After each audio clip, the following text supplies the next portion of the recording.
你身上的味道为什么能压下我的寒毒？千日寒，你中的是千日寒。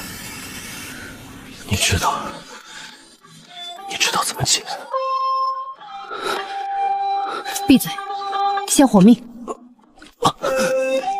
我的血只能压制，治标不治本。师傅说过，这法子用一次就少一次。毒暂时压住了，放开我！你是什么人？为什么你的血和气味能解我的毒？我是大夫，你中的是千日寒，需100年火灵芝做药引，否则活不过3年。告辞。你叫什么？一个刚好能治你病的人。让他们站远点。盟主，方圆百里的女医都在这里。您说的那个气味，属下实在分辨不出。不是他们，那个味道轻得像雨后的药铺，不沾半点脂粉。景兰哥哥，你身子还没好全，这是我亲手炖的。滚！7年了，我闻过无数女人身上的味道，只有这一缕让我想靠近，而不是逃离。你昨晚说火灵芝在焚天谷，是。焚天谷100年无人活着出来，所以我还没答应去。你昨晚说给我半年，那是说给你听的。我自己的命，我得自己掂量。景兰哥哥，这个女人来历不明，我刚才看见她翻药箱，她一定是刺客。她翻的是自己的药箱，可她……你的参汤洒了，先去收拾。那你现在掂量完了吗？你府里有人想让你死，我留下来不一定比去焚天谷活得久。那你选哪边？我选焚天谷，但你得答应我一件事。说。我从焚天谷回来之前，你府里那个孩子，你弟弟，别让他吃任何人给的点心。你什么意思？苏小姐，你袖口的桂花粉降到参汤晚盐了，下次擦干点。你是新来的大夫吗？我肚子好疼。你今晚吃了什么？念芷姐姐给的桂花糕，可甜了，她让我多吃一块。诗安，你信我吗？好，我现在抱你去找你哥哥，你在我怀里睡一觉，醒来就不疼。诗安，你别碰他，你身上寒毒余脉未清，碰了他你俩一起倒。他怎么了？寒骨散，入体2个时辰，借桂花香渗血，专门引动寒毒。谁给他吃的桂花糕，谁就是冲着来的。他才4岁，他不关心年纪，他只关心你倒不倒。拿温水化开，喂他，一勺一勺喂，别急。你确定他撑得住？我刚才给他撒了护心散，暂时压住了。你喂完这包药，他半个时辰内退清。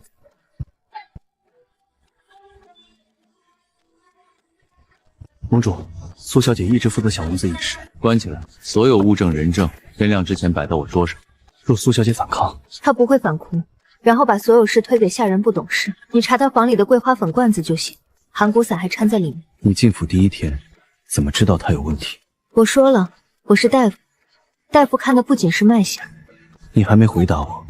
他看你的眼神不对，女人看心上人的时候，眼睛里有东西，他眼里没有。你明天还去焚天谷吗？去。你刚才还说没掂量完。因为你弟弟刚才在我怀里说姐姐我信你，你这辈子被人信过几次你自己数。哥哥，那个姐姐好香。是挺像的。林婉堂，记住。姑母，我是冤枉的，你是这新来的女人陷害我。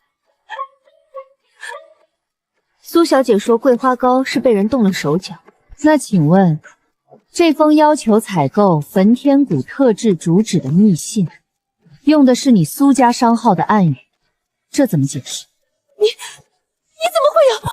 我来盟主府的第一天，就查了所有药材和用度的往来账册。你苏小姐的仓库3天前进了一批这种竹纸，证据确凿。苏念之，你为一己私欲，谋害盟主府嫡系血脉，罪无可赦。即日起，逐出盟主府，永不得踏入半步。你早有准备。我说了，我是大夫，不留一手，怎么死的都不知道。焚天谷，我会去的，你只需守好盟主府，等我回来。林婉航，你究竟是谁？我厌恶天下女人的气味，却唯独贪恋这一缕药香。待着别动。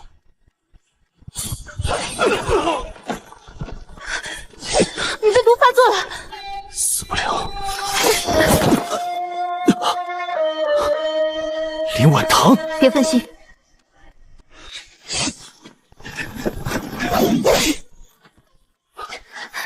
张嘴。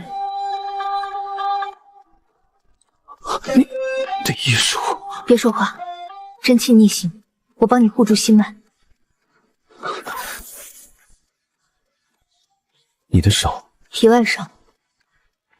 方才你推开我，不要命了。你死了，谁给我火灵芝的报酬？他明明是为了救我。焚天谷内瘴气弥漫，还有异兽看守火灵芝，100年来无人活着出来。我若死在里面，你便替我带石安离开盟主府。你倒是会安排后事。我这一生厌恶女人，不近女色，唯有你，林婉航。若我能活着出来，你留下来。留下来做什么？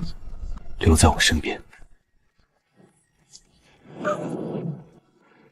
必须引开他。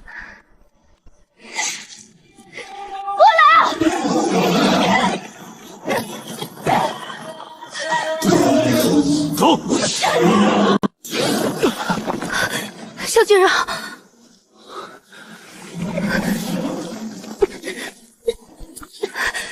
拿到了，快走！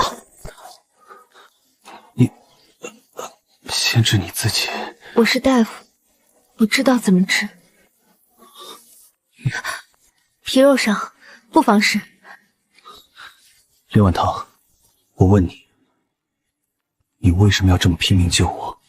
你甚至不认识我。我说了，我是大夫。你撒谎，大夫不会用自己的血做药引，你早就知道你的血能解我的毒，是不是？是，我师父曾中过类似的毒，我用自己的血救过他，所以我一开始就知道。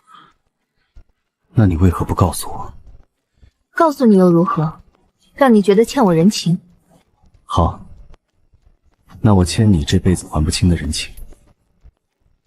从今日起，林婉堂，你是我萧景兰的恩人，谁敢动你，我让他灰飞烟灭。盟主，你没死。二弟，你平安归来，做大哥的自然高兴。只是大会已经开始，你既已失踪多日，按规矩，盟主之位需有人暂代。暂代？我还没死，你急着坐上来。我听说有人散布我死于焚天谷的谣言，并以此为由集结诸位长老。谁传的？二弟，谣言止于智者，我只是为武林大局考虑。为我考虑？那你为何派人堵在焚天谷外，想毁掉火灵芝？血口喷人！大公子，您派去的人身上带着萧家暗卫的令牌，需要我拿上来给大家过目吗？大哥，这些年你觊觎我的盟主之位，我睁一只眼闭一只眼，但你不该动火灵芝。我若死了，萧家满门谁来护？你不过是个寒毒入骨的废人，凭什么？废人？盟主的寒毒解了。从今日起，萧景琰逐出萧氏宗族，剥夺一切家产和武林身份，即可执行。你身边那个女人，她才是祸水！你以为她为什么能解你的毒？她根本就是……你大哥最后那句话，你不想问？他狗急跳墙，说的话我不信。他说对了呢。如果我真的来历不明，身上背着别的目的，那你告诉我，你是吗？你沉默，就是不是。我师父是原寒毒谷的药王，被仇家灭了满门，只剩下我一个传人。我从记事起就知道我的血能解寒毒，我是来给你解毒的。但我一开始接近你，确实是刻意安排。刻意安排又如何？你救了我的命，这是事实。你不介意？我介意的是你瞒着我，但我更在意的是你留下。从今日起，你是我萧景兰的人，谁敢翻你旧账，就是翻我的账。你要走？你知道了，我师父的药王谷当年曾为萧家供药，30年前萧家遭遇内鬼投毒，毒药配方出自药王谷，我师父被逐出武林，隐姓埋名。所以你从一开始就知道你们药王谷跟我萧家有过节？我知道，但我更知道，你娘用的那张方子，是我师父用命换下来的废膏。你为何不早说？早说了，你还会让我进盟主府吗？你寒毒已紧，我留在这里也只会给你惹麻烦。我走，对大家都好。我不准。你说你师父是被冤枉的，那我问你，你敢不敢留下来，把那个偷方子的人找出来？你敢用我？我说过，你是我的人，我信你。他居然是药王谷余孽！只要我找到当年偷药方的真正凶手，或者我制造一个证据，就能彻底把他踩死。盟主，属下查了药王谷30年前旧档，当年药王谷确实被偷过一张寒毒方，偷方子的人是萧家内鬼，不是药王谷主。那药王谷主为何不辩解？当时萧家下令封谷，他根本没有辩解的机会。而且，偷方子的人，线索指向一个人，谁？当年的盟主夫人，您的生母。你3天没合眼，就算寒毒解了，身子也不是铁打的。林婉堂，如果你师父的冤屈跟我母亲有关，你恨不恨萧家？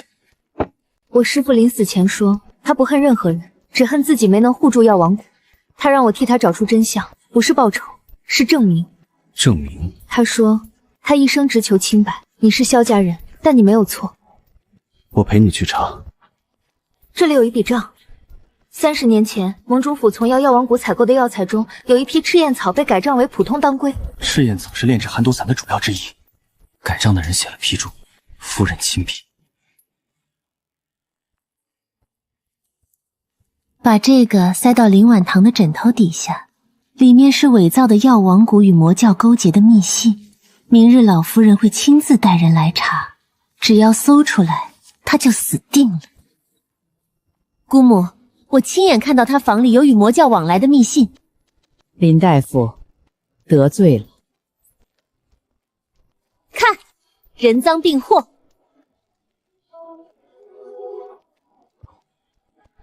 念之，你方才说密信在枕头下面。对，我亲眼。那封信是我今早放进去的。你让人偷我书房里的旧信，又伪造了一封魔教密信。那封密信上用的墨是3个月前新出的桂香墨，而你房中恰好搜出同款墨条。念之，你竟敢诬陷盟主府的大夫！姑母，来人，把苏念之关入后山禁地，没有我的命令，不准踏出半步。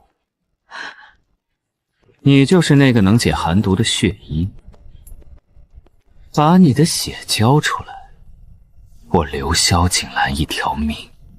做你的春秋大梦。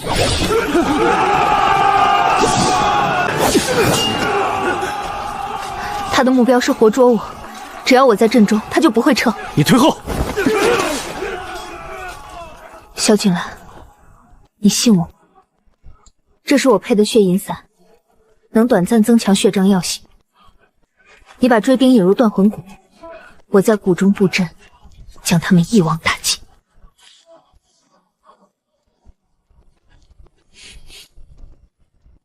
小丫头，你跑不掉了。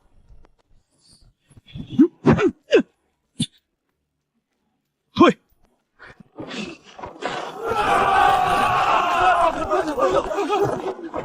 混仙阵，你中计了。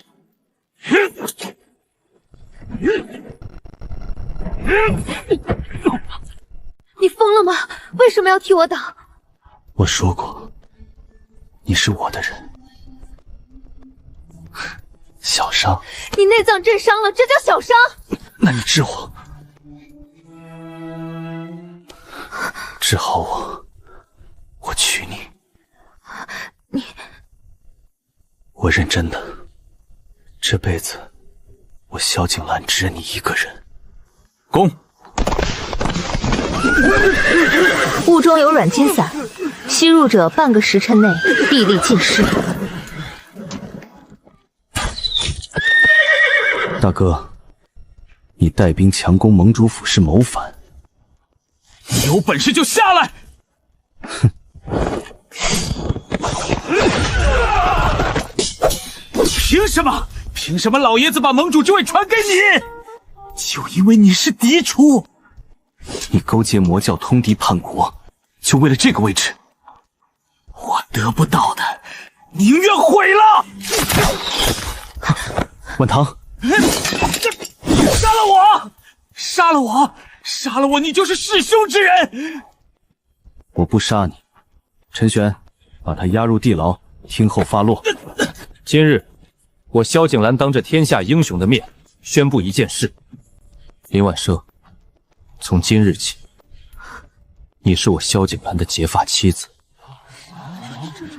你是药王谷唯一的传人，也是我萧家的恩人。谁敢再拿你的出身说事，就是与我为敌。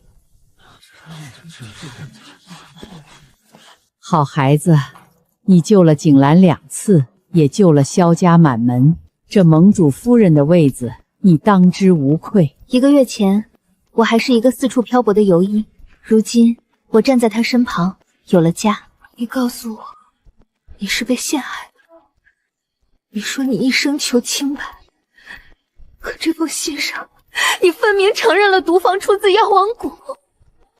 晚唐，记住，药王谷的血脉从不低头。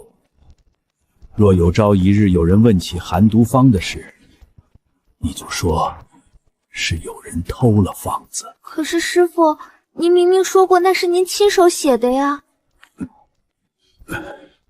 有些债背在身上就行了，不要传给你。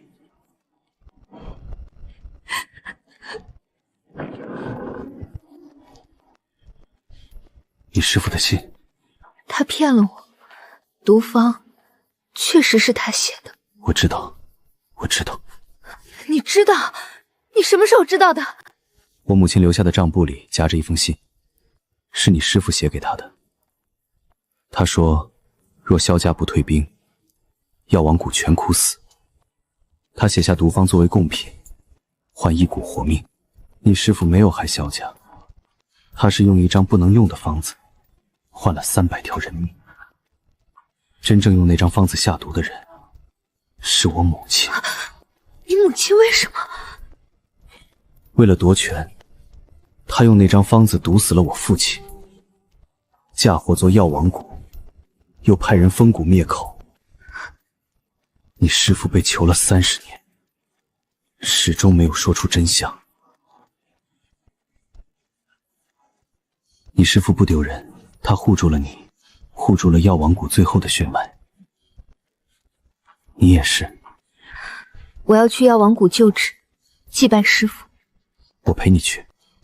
盟主府的事，盟主府可以等，你的事不能等。从今往后，你的事就是我的事，你师父的冤屈，我替他还。那是你母亲。我是萧景兰，我不替罪人遮掩。好。盟主，老夫等体内寒毒积攒30年，五脏六腑皆已受侵蚀，属下无能为力。不可能！他的寒毒不是早就清了吗？他根本没有解，他把解药都给你用了。他体内毒性和你当年一模一样。他用自己的身体养着毒源，每3年发作一次，替你分担寒毒侵蚀。你身上的毒越来越轻，他身上的毒越来越重。娘，你为什么？你是萧家唯一的希望，我不能让你废了。我的血能解寒毒，但老夫人的毒已入骨髓，光靠血不行，需要用金针渡血，引毒入我自己体内再化掉。稍有不慎，我也会中毒。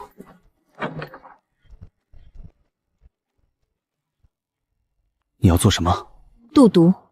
不行，她是你娘，也是萧家唯一一个愿意用命护你的人。我既然能做，就必须做。万堂，别说话，护住我心脉。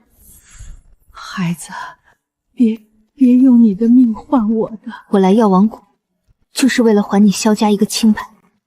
你师父当年把毒方交给我时，他说了一句话。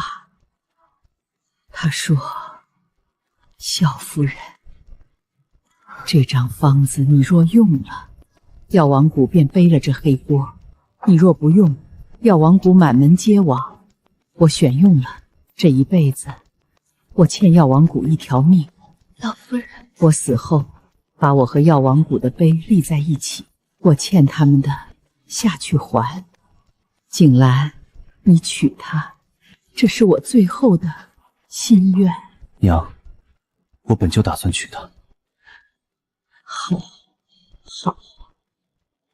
周伯，当年他负责府中所有药材采买，我父亲暴毙之后，他连夜消失。属下查到，他这些年一直潜伏在魔教残部，化名毒翁。大公子被劫，就是他的手笔。他要萧景天做什么？萧景天是我萧家最后一条血脉旁支。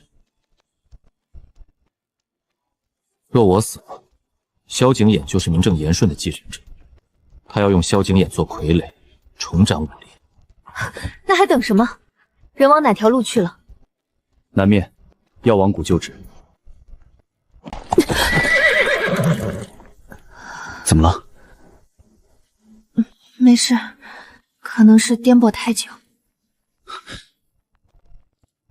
你脸色不对，我搭脉。我自己是大夫，我自己。你有了身孕？什么？1个月有余，我竟没察觉。你不能再赶路了。可是药王谷，我去。你恢复养胎。我不回去，那是我师父的坟，我必须去。而且，你让我一个人在府里等着，我不放心。药王谷的传人，还有萧家嫡子，好啊，都到齐了。周伯，你想做什么？我是萧家血脉，你放了我！放了你，我要用你当饵，把萧景兰引进来。谷中有我布了30年的毒阵，只要他踏入谷心，必死无疑。你娘当年就是用这张毒方杀了你爹，如今我用它杀你，也算物归原主。你才是真正的投毒者。我我不过是把毒方放进你娘的茶里，让她亲手喂给你爹。是他蠢，做了我的刀。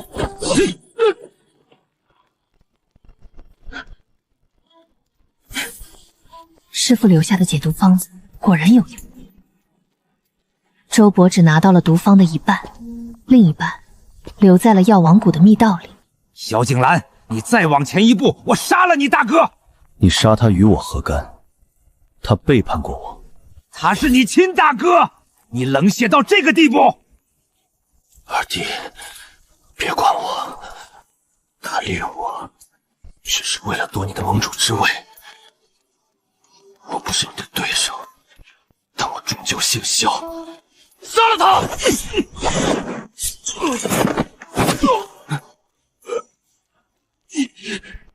我娘欠药王谷的，我替她还了；你欠我爹的，我替他要回来。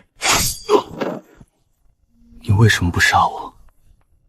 因为你是我大哥。我派人暗杀你，夺你的位，勾结魔教，还害了你身边那个女人。我知道，那你还不杀我？我娘说，萧家人不能自相残杀。你恨我，可以，但你若再动他，我不会再留情。他明明可以杀了我，却留我一条命。我争了半辈子，竟是争了个寂寞。药，我自己会熬。我熬的。苦。那加点蜜。你一个大男人，怎么比我还细心？你是我妻，你肚子里是我孩子，我不细心谁细心？萧景兰，你真的不介意我师父的事？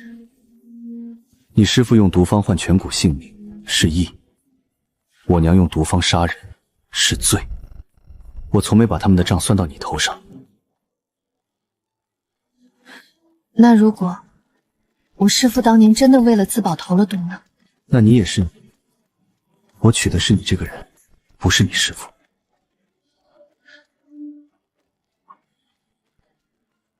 二弟，我想好了，边疆流放，我自愿去。你去了那边，活不活得过3年都难说。活不过，那是我的命。活着过，我再回来，看你当个好盟主。老大，活着回来。娘，对不起，他终究是我大哥。一拜天地，二拜高堂，夫妻对拜。林婉堂，我萧景兰在此立誓，若负你，天诛地灭，魂飞魄散。你说你也愿意？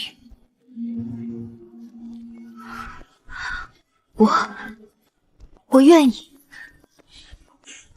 山呼海啸，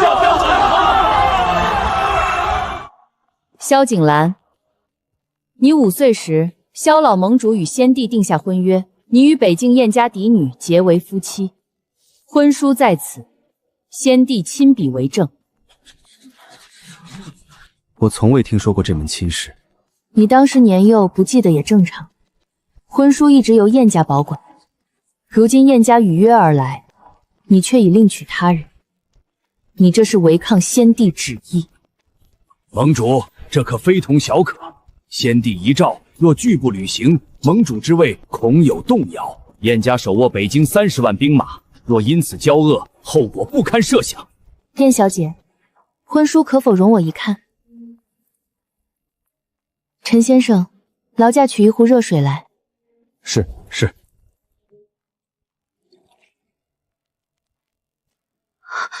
燕小姐，这封蜡是年年内新封的，30年前的蜡不会裂得这么齐结。你这卷轴是后来重新装裱过。先帝遗物自然有人保管修缮，修缮可以，但蜡封上的印文不对。先帝年号章在30年前用的是永呵，这上面的章是永安。永呵是30年，永安是5年前。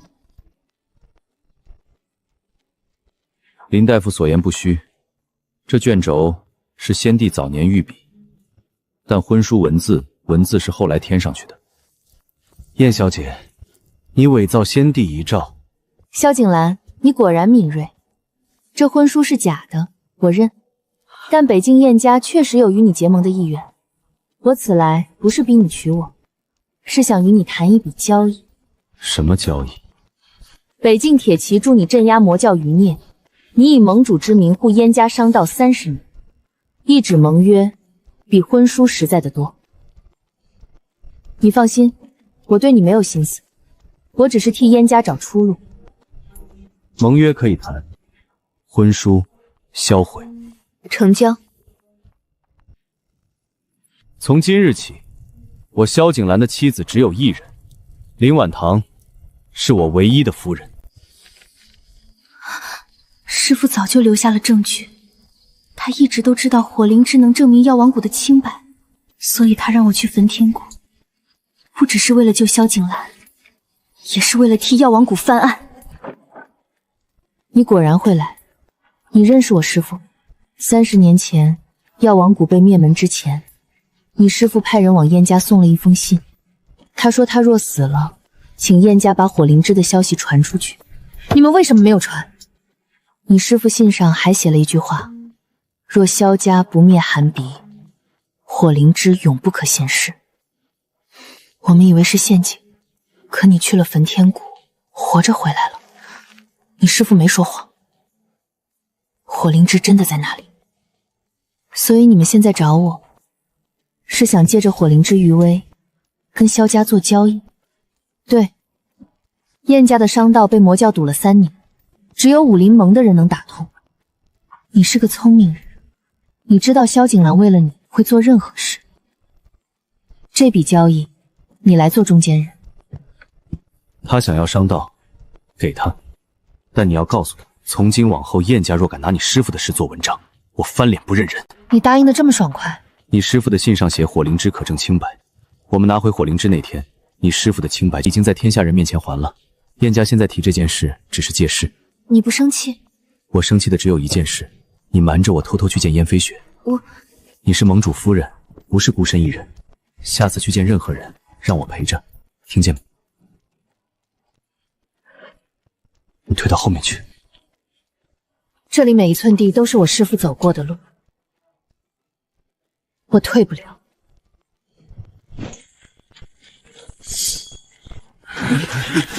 周伯的仇，今日用你药王谷的血来还！想动他的坟，先问我的剑。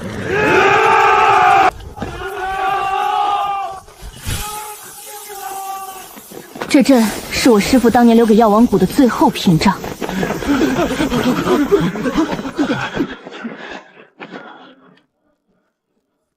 你们以为周伯布的是杀阵，其实那阵早就被我改。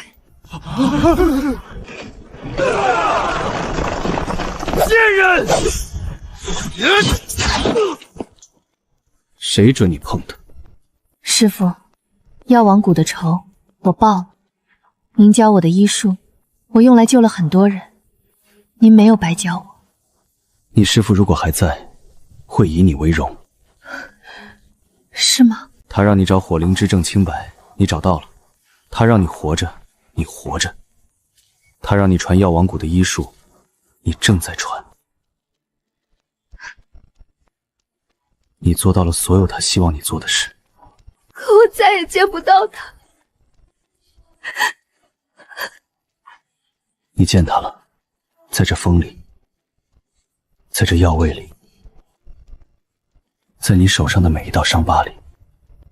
盟主，药王堂乃丹药毒术之流，与正道武林格格不入。你中了寒毒，谁给你解的？你手下弟子受了内伤，谁给你配的药？药王谷传人在此，你告诉我药王堂格格不入。诸位前辈，药王堂不炼毒，不治蛊，只做2件事：种药救人。盟主府的伤药今后统一由药王堂供应，各位若有需要，药王堂的药材7折供售。7折？对，前提是药王堂的医师在各派行走时，各部不得阻拦，不得刁难。你怀着孕，蹲在这里做什么？种药，药王堂总要有个像样的药谱。我让人给你见。你见你的盟主府，我中我的药，各干各的。你干嘛？你种的药，我来培土。堂堂盟主亲自下地除土，传出去像什么话？像话，像我萧景兰护老婆的样子。你今天在大会上说药王堂的事，长老们虽然应了，但心里不一定服气。服不服气是他们的本事。你种你的药，救你的人，假以时日，他们离了你活不了，自然就服气了。你对我这么有信心？我对我自己选的人有信心。早点睡，明天还要去药铺。你也是。李婉堂，你是我这辈子做过最对的决定。谁派你来的？你杀了周伯，教主不会放过你。那个女人和她肚子里的野种都要给周伯陪葬。野种？你再说一遍。你杀了我，还有人来。教主已经下了诛杀令，武林盟主一家一个不留。陈玄，带下去审。天亮之前，我要知道他们老巢在哪儿。抓到了。小角色，他们教主没来，所以还有后手。你怕不怕？怕他们伤到孩子。我不会让他们碰到你一根头发。我知道，但你不能一个人扛。我是药王堂的堂主，不是养在深闺的花瓶。你当然不是花瓶，你是这个家里最锋利的那把刀，但刀也要入鞘养一养。等孩子生下来，你再跟我并肩，行不行？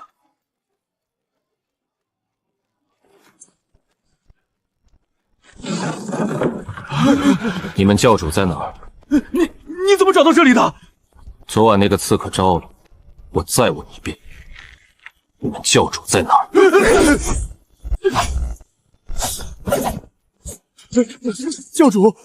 教主已经不在这里了，他去了北京，他要联合北京外族反攻。陈玄收网，传令北京各关隘，看到魔教教主，格杀勿论。得令。你怎么进来了？出去！我哪儿也不去，你用力，我在这陪你。你一个男人进产房晦气！我的妻子，我的孩子，没有晦气，你给我好好撑住。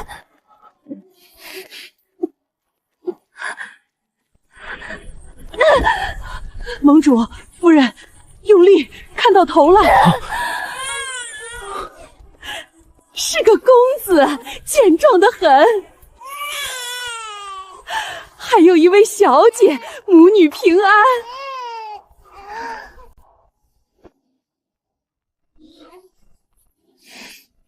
婉堂，你看，他们都像你。像你才对，你鼻子那么高。你哭了？没有。你肩膀在抖。风大。萧景兰，你有儿子了，也有女儿了，别哭了。我高兴。魔教教主联合北京外子消息，还是等夫人坐完月子再说吧。我3日后出发。我跟你一起去。你刚生完孩子，连床都下不了。我可以带着孩子一起。药王堂的医者我也能调。婉堂，你在府里就是最大的后盾。药王堂的人你调过去，前线伤药你统一调度。我不需要你上战场，我需要你在后方。那你答应我一件事。你说。活着回来。我答应你。我走后，府中一切事务听夫人调令。陈玄，你留下。盟主，属下请战。你留下替我看着他，他少一根头发，我唯你是问。是。陈玄，北境前线的伤药还缺多少？夫人，止血散缺了30%，退药汤缺了1半。药王堂的库存全部调过去，另外传信燕飞雪请他打开北京商道，药材从他那边走，快一半。燕小姐会答应吗？他会，他欠我师父的人情，该还了。夫人，您的伤还没好，不能这么赶路。他中了毒箭，多耽误一刻就多一分危险。闭嘴，跟上。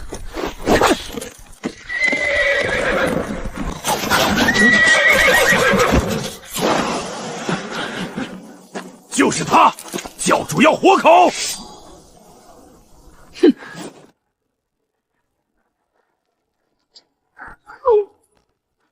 药王堂主，你这趟赶得可真急。燕小姐，谢了。不谢，你欠我一次。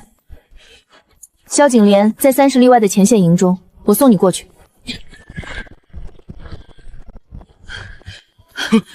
多久了？3个时辰了。盟主用内力强压了毒，但毒已经入了心脉。拿刀来，水、生金草、黄连、当归各3钱，磨粉调进去。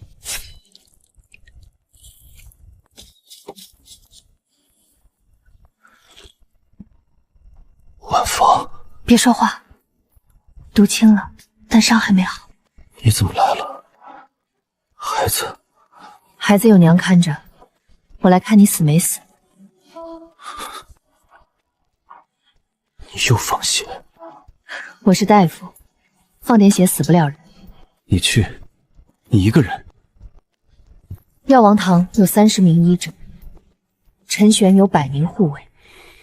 燕飞雪的北境铁骑可以截断他后路，我只要把他引到药王谷，毒阵就能困住他。那是魔教教主，不是街头混混。我是药王谷传人，他那点毒术，在我面前不值一提。你活着回来，我答应过你的事，一定会做到。你确定他会来？他想要的不是盟主府，他想要的是当年我师父留下的那本药王毒经。他以为那本书在谷中，我让人放出风声，说毒经埋在师父坟下，够狠，拿自己师父的坟做饵。师父若还在，也会这么做。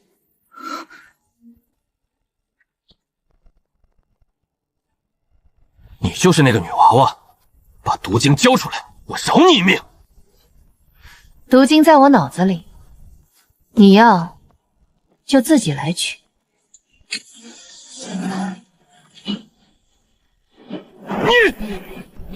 这阵我改过，比30年前那版快3倍，你跑不掉。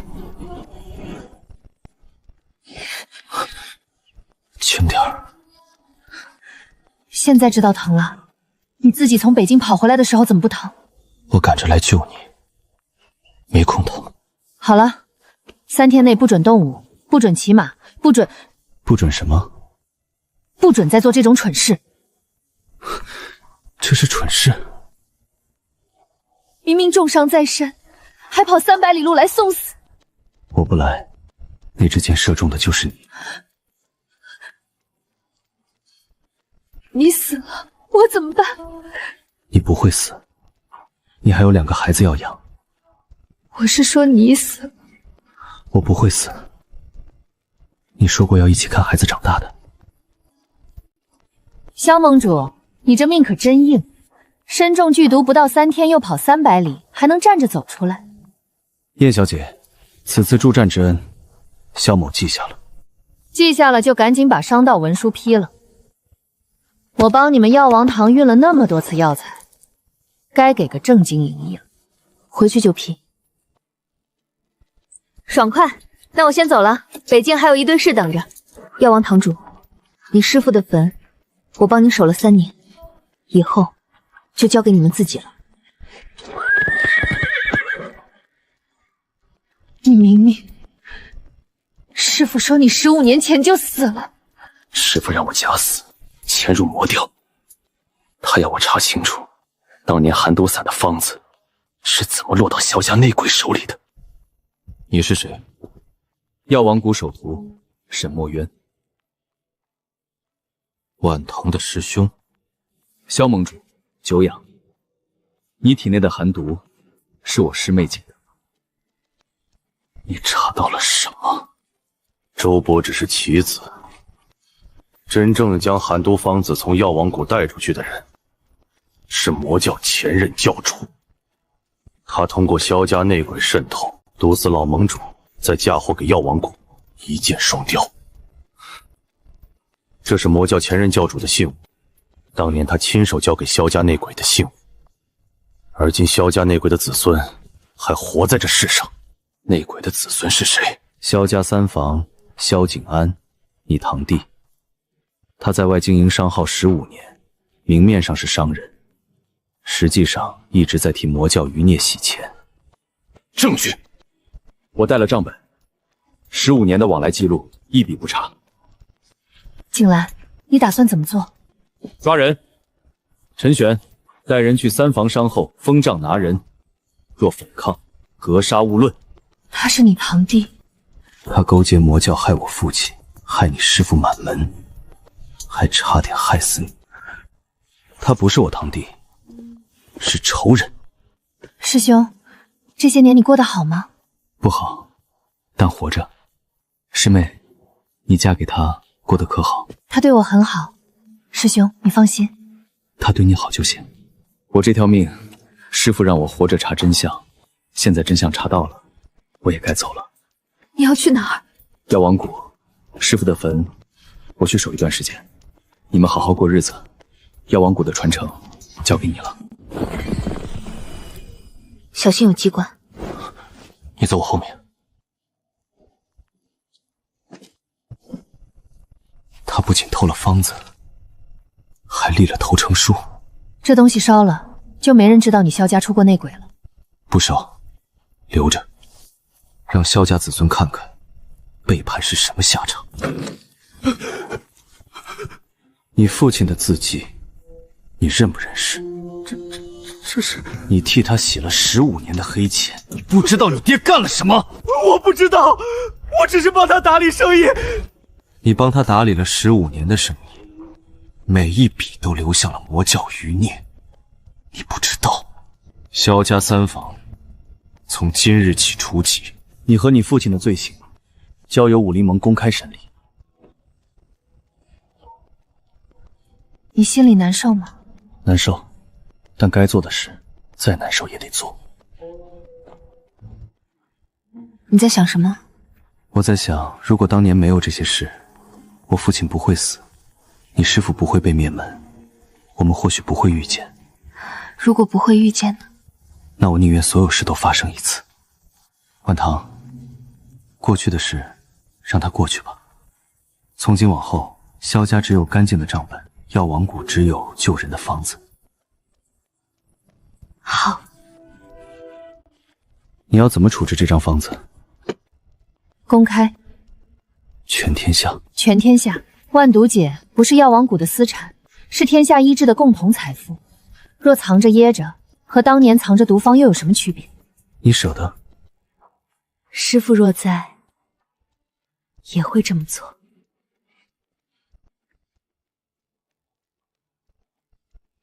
好，那就在武林大坏会上公开。这张方子是药王谷初代谷主留下的，能解世间已知的大部分奇毒。今日我在此公开，不分门派，不分嫡血，凡行医者皆可抄录。林堂主大义，在下代全派弟子谢过。不必谢，我只一个要求：用了这张方子救人的人，莫要把它变成杀人的刀。我还没抄完。明天再抄。你从早站到晚，不累吗？累，但是高兴。景兰，我今天第一次觉得药王谷的名号不再是污名了。本来就是清名，只是被人污了30年。今天你亲手把它洗干净了。你干嘛？抱你上床睡觉。我自己能走。你是我老婆，我不能抱。你今天话真多。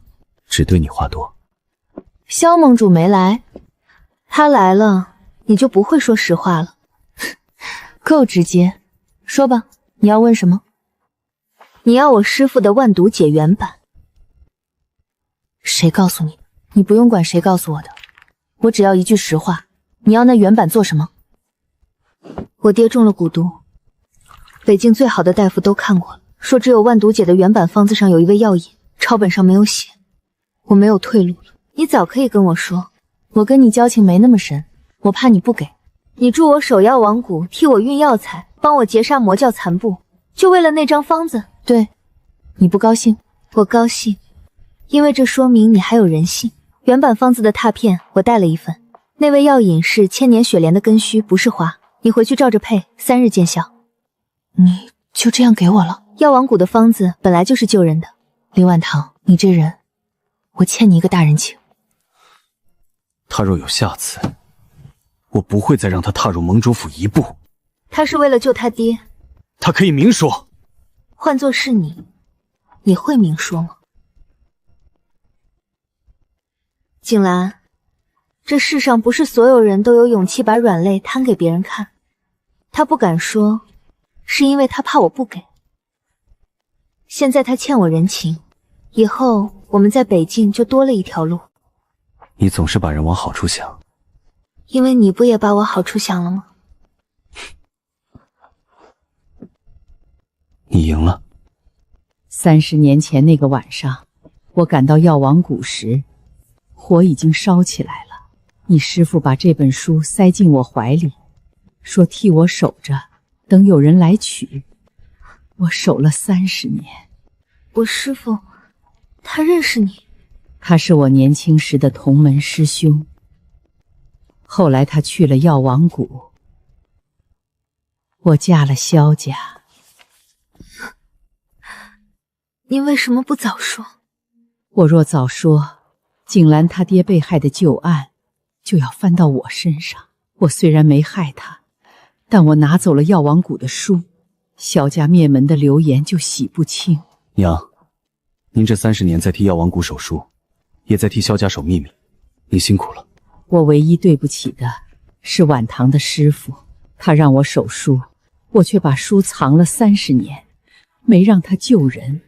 景兰，我想把这本书供在药王堂正堂，让所有来学医的人都知道，这本书记着一代人的血，也记着一代人的善。你安排就好。你就不问问你母亲当年为什么去药王谷？她说过，她去救人的，我相信她。你变了。变好了还是变坏了？变温柔了。因为你。从今天起，这本《万毒解元简》就放在这里。凡药王堂弟子皆可超越研习，但记住一条：用药救人是本分，用药害人是罪孽。你们每一个人的手都要对得起这本书上的每一个字。谨遵堂主教诲。他从前是无根的浮萍，如今是药王堂的根，而我有幸做了他的归处。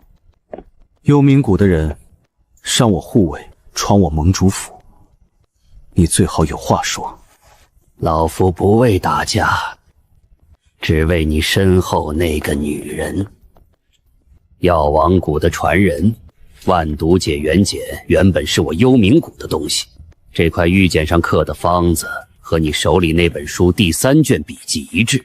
100年前初代谷主与我幽冥谷先祖是夫妻，书是2人合著，你们独吞了100年，该还了。玉简留下，人走。3天后给你答复。哼，3天，城外3里坡。你不来，下次来的就不只是虫了。真的。断口纹理是旧裂，不是新磨的，东西是真的。你刚才蹲下捡玉简之前，先用手背碰了一下，那是什么？怕有蛊虫卵粘在表面，手背皮厚，万一有事还能撑半个时辰。少了什么？蛊术篇，我师父不碰蛊，所以这本里没有，但玉简上有，说明原书当年被人拆过。城西手足报的，幽冥谷主往南走了3里坡方向，一个人，没带随从。他养的蛊虫用了37种毒物，有10几种已经绝迹了。他想要完整的万毒解、蛊术篇加解毒篇合在一起，能练出奇蛊。你打算怎么办？我去见他，当面谈。蛊术篇在他手上，解毒篇在我手上，互相牵制，反而谈得拢。你去？你知道他是什么人？就是因为知道他是什么人，我才得去。他若是打上门来，你守得住盟主府，守不住北境和中原。明天卯时，我陪你去。下次验完蛊毒，先洗手再碰东西。你刚才踏指的时候，手指把指角拾了一截。我陪你去。金线蛇怕人多的气味，你进去反而抓不到。半个时辰，我若不出来，你再进来。半个时辰，每一刻都像1年。找到了。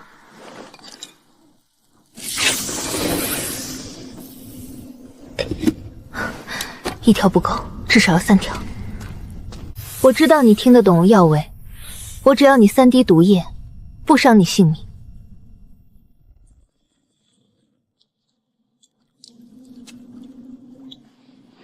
谢了。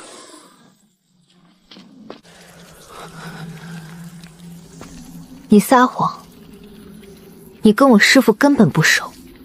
你若真是他兄长，怎么会不知道他从小就有的那颗朱砂痣？你只是拿着那半块玉简，冒充药王谷后人。小丫头嘴硬，你师父当年确实带着书跑了，我是他亲兄长，这没错，他不认我是他的事儿。他为什么不认你？因为你用蛊术害人，他阻止不了你，才带着万毒解离开，是为了不让你把解毒的法子跟你害人的法子同时握在手里。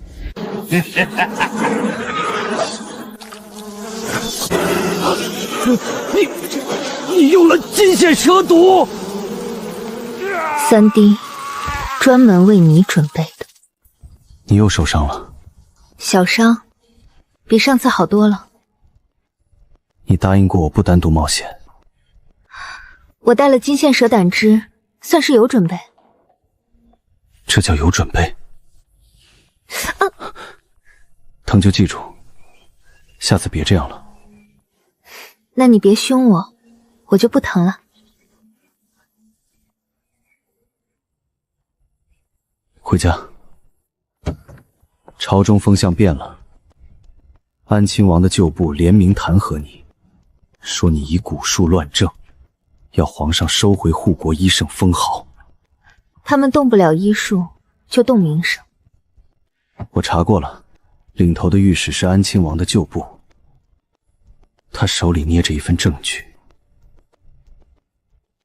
说我娘当年灭药王谷的旧案要翻出来。翻旧账？那我们就翻到底，让你娘亲自上书自陈当年之事，我师父的遗书也一并呈上去，清白摆到明面上，看谁还敢翻。你比我狠。我治的是病，你治的是人。人病了，得用猛药。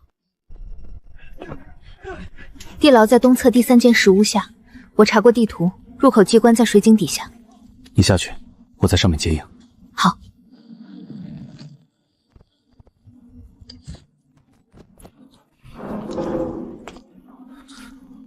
你是谁？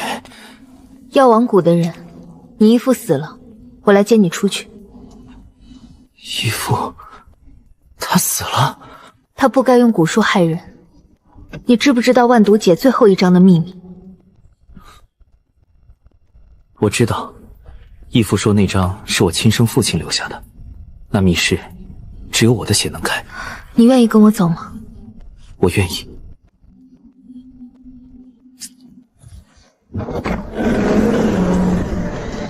师父，您把最后一章藏在这里，就是为了不让任何人吞。您早就料到会有这一天。这是你师父写的吗？是我师父的笔记。他破解蛊术的法子全写在这里了。有了这些，天下蛊毒皆有解。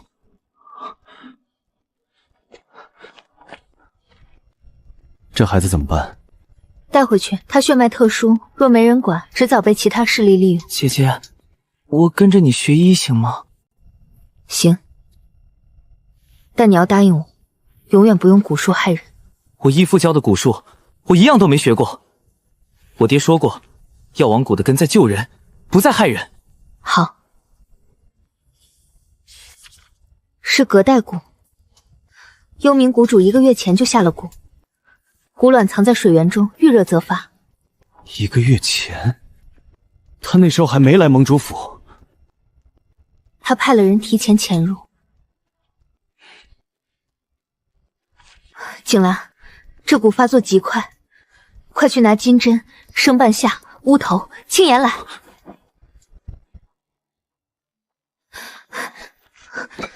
隔代蛊的解放方子只有一道：金线蛇毒配生半夏，量多1分会伤根骨，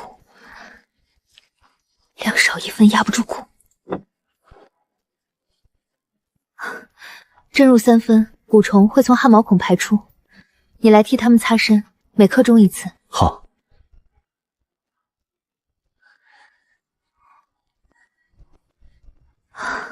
他们没事了？没事了，蛊毒轻了。你也去歇会儿。我不累。你手在抖。他真的吓死我了。我也是。从今往后，盟主的水井1天3次幽冥谷的余孽不留不留，不会再有人伤到他们。姐姐，我昨晚连夜种了七叶青，这草能防隔代蛊。你种的？我爹教的。他说药王谷的人不光要会解毒，还要会防毒。阿九，你愿不愿意正式拜入药王堂？愿意。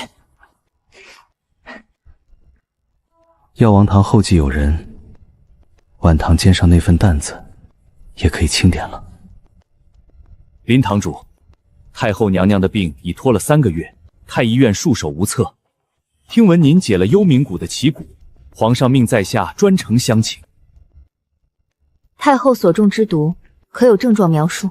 浑身寒热交替，7日一循环，面色清晰，口不能言。太医院说是奇症，无人敢下药。寒热交替，7日一巡，这分明是幽冥谷的七煞蛊。太后怎么中的？我陪她进京，萧盟主若同行，皇上必是欢迎的。孩子，京中水深，人心难测，你此去务必小心。娘放心，我不是一个人。盟主，府中事务属下会打理好。药王堂那边，阿九每日跟着先父学医，一切妥当。北京商道若有异动，飞鸽传书。是。若府中有人染疾症，用青方；若有蛊毒迹象，用赤方。阿九认得这些方子。夫人放心。护住马车！谁派你们来的？药王堂的人不该进京。走。这是幽冥谷的夜行毒，但纯度比我见过的任何一次都高。京中有幽冥谷余孽，而且藏得很深。今晚这批人是不想让你到京城。太后中的毒和他们用的毒出自同一脉，所以我更要去。有人不想让太后好起来。进京后，你负责看病，我负责防人。好。林堂主，太后如何？太后中的是幽冥谷的七煞蛊，已入五脏。有人用巫补药强行压制，不让蛊毒爆发，也不让太后清醒。是何人所为？下蛊的人要太后活着，但不能说话。皇上，太后每日服用的药膳或丹药，可否让臣查看？太后每日服用养荣丸3粒，由太医院统一调配。这药丸是谁负责制作的？是下官门下的一名医正，姓陈，在太医院服役15年了。请陈医正来一趟。他昨日报了病假，今日未当值。报病假？下毒的人脚底抹油了。这3味药单独用都是温补，但混在蛊毒病体内就成了引子。每天喂太后3粒，等于每天给蛊虫喂食，7日一个循环，永远醒不过来。能查到陈一正去哪儿了吗？他跑了，但跑得了和尚跑不了庙，方子只有御药房管事才能批，谁批的这味药，谁就是同谋。明天我进宫查御药房。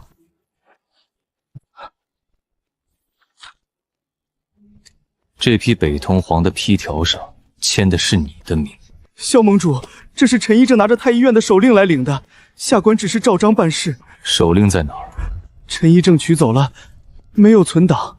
那北批底后是何时入库的？用量几何？剩下的在哪里？3个月前入库，用了大半，剩下的在库房深处。带路。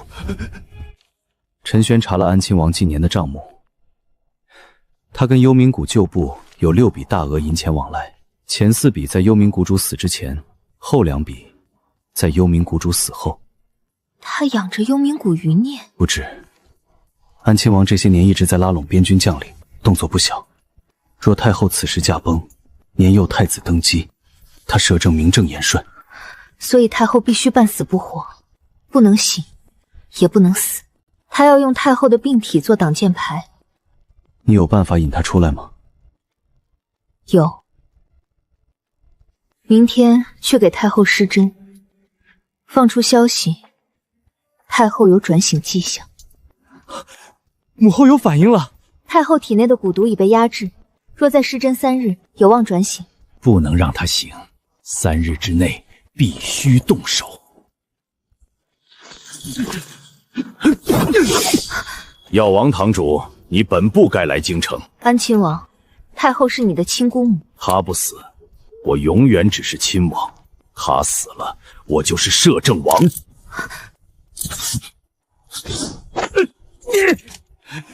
安亲王，你私通幽冥谷，谋害太后，劫杀朝廷命官，3罪并罚，你完了。皇叔，你为何要谋害母后？你年幼登基，朝政被太后把持，我只是替你先清路。清路？用蛊毒清路？他不死，你就永远是个傀儡。安亲王，削绝、圈禁，永不赦免，拖下去。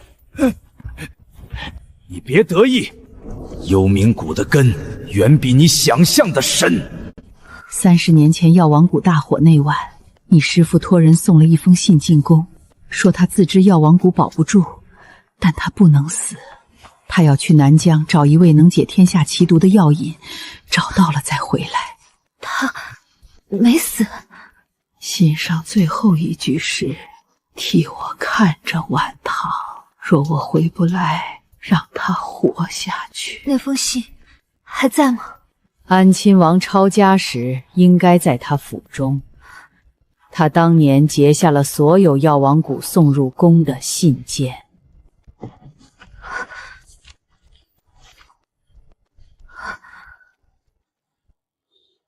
他活着30年了，他活着。他一个人在南藏30年。我们去接他。青兰，我师父他为什么要瞒着我？他如果没死，为什么不来找我？他信上写了去南疆找9转还魂草，他可能在找草的时候出了意外，被什么困住了。我要去南疆。我知道。孩子还小，我带他们一起。盟主府的事交给陈玄，药王堂交给阿九，南疆我陪你去。你不怕危险？你师父是你唯一的亲人了，我若拦你，你这辈子都会遗憾。你师父当年替我先父挡过一刀，我这辈子欠他一条命。你此去南疆，带着朕的令牌，南疆各州府见令如见朕。林堂主，你救了朕的母后，这是朕欠你的。若在南疆遇到任何困难，持此牌调令。谢皇上、太后。30年前，确有一个中原男人来过，带着一个女娃娃住了1年。后来他独自走了，女娃娃不知去向。他可曾留下什么？后山有间木屋，是他住的。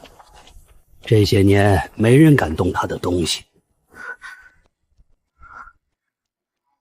这是我的生辰，他刻的。你师父把你从南疆带回中原，是你的身世与南疆有关。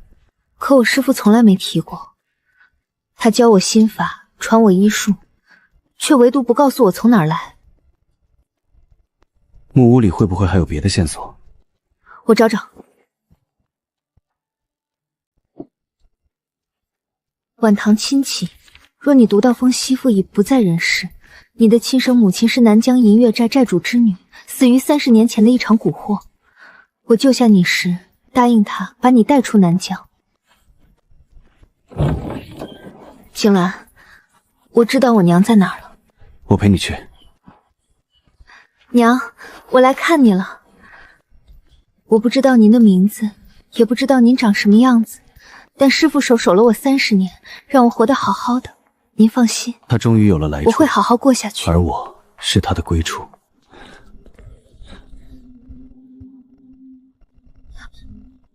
晚唐，若你找到这里，说明你已知道身世。你母亲之死非天灾，乃人祸。30年前，有人以试验蛊毒解药为名，在银月寨投蛊。你母亲为护寨民，现身祭蛊。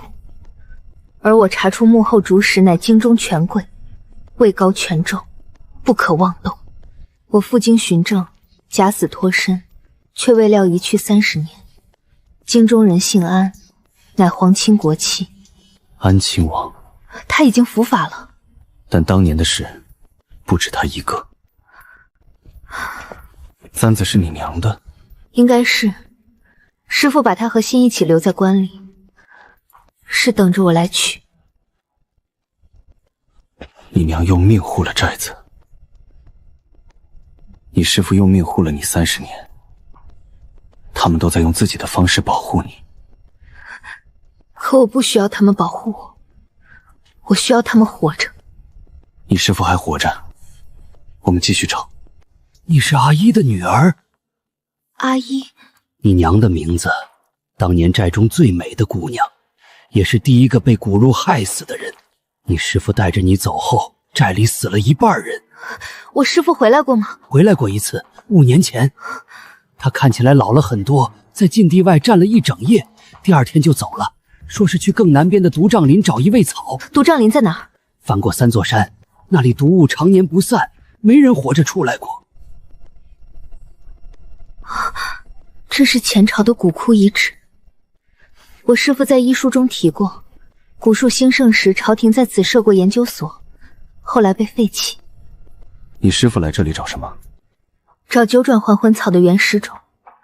他说只有这座遗址里还有原种，外面的都已杂交变异。药王谷传人，老夫等了你很久。你是谁？我是你师父的朋友，30年前一起查蛊惑，5年前一起进林。他中了毒瘴，是我把他背到遗址中心，用最后一点9转还魂草续了他的命。但他醒后失忆了，记不起自己是谁。我师父现在在哪儿？遗址中心，还在昏迷。带我去。不急。你先告诉我，你是不是已经见过安亲王了？他伏法了。安亲王只是台前的人，真正操控蛊惑的是当今太后的亲弟弟，已经死了20年的慎郡王。他当年以测试蛊毒解药为名，在南疆做了10年活人试验，你娘就是第1个祭品。师父，师父！他中了毒瘴后昏迷不醒5年，我只能用还魂魂草的根吊着他的命。你们来了，他的命数也到头了。你为什么不把他送回药王谷？毒瘴林外有安亲王的眼线，出去就是死。我只能把他藏在这里。晚唐，师父，是我来接您回家。你长这么大了，你娘的簪子你戴上了？戴上了。师父，您什么都别说了，养好身子，我带你出去。慎郡王还没死，他当年假死脱身，就在京城东郊的。他不能再说话了，毒瘴反噬了肺腑。我知道，师父，您歇着，我去查。你师父说的没错，我是慎郡王府的首席蛊师。30年前，他让我在南疆做活人试验，我做了。你娘死后，我才知道自己助纣为虐。你害死了我娘。是，所以我用这30年赎罪。你师父来南疆寻药，是我引他入林，他中了毒瘴，是我用命护他5年。我这半张脸是替他吸出瘴毒时烂掉的。赎罪不是理由，但功过可以相抵。慎郡王在哪儿？京城东郊龙华寺，他假扮僧人藏了20年。寺中地宫是他操控蛊惑的老巢，安亲王用的每一批蛊毒都从那里流出。晚唐，师父对不起你，把你从南疆带走，却没告诉你娘怎么死的。您把我养大了，教我医术，让我活成了人样，我不怪你。你娘临死前把银簪交给我说，让这孩子替我看完我没看到的好日子。现在你有了丈夫，有了孩子，师父终于可以闭眼了。不许闭眼！您还要回药王堂，还要叫阿九认药，还要看我2个孩子长大。您欠我30年，都得补回来。好，师父不死，陪你好好活。你师父醒了，面具人也交代了，下一步去京城，去龙华寺。慎郡王必须伏法，否则南疆蛊惑的账永远算不清。我陪你。你总是这3个字，因为这3个字永远管用。30年前，你娘的血混进了我的蛊池，坏了我的大计。30年后，他的女儿又来坏我的事。药王谷的人为什么总是阴魂不散？因为你作恶30年。哼，今天我来了，你欠的账该还了。区区解阵就想破我30年养成的蛊母？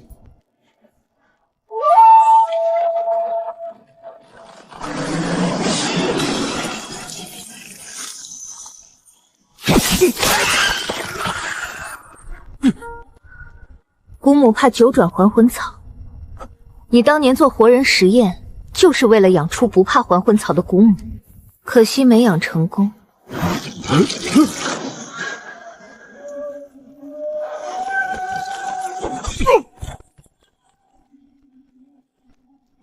慎郡王，你服罪了。你为什么要害我娘？他发现了我的试验，想去告发，他不死，我死得更快。你就为了这个，让整个银月斋陪葬？成大事者不拘小节。药王堂主，你赢了我，但你赢不了人心。这天下想用蛊术杀人的人，不止我一个。别听他废话，带他进宫，让皇上定夺。住手！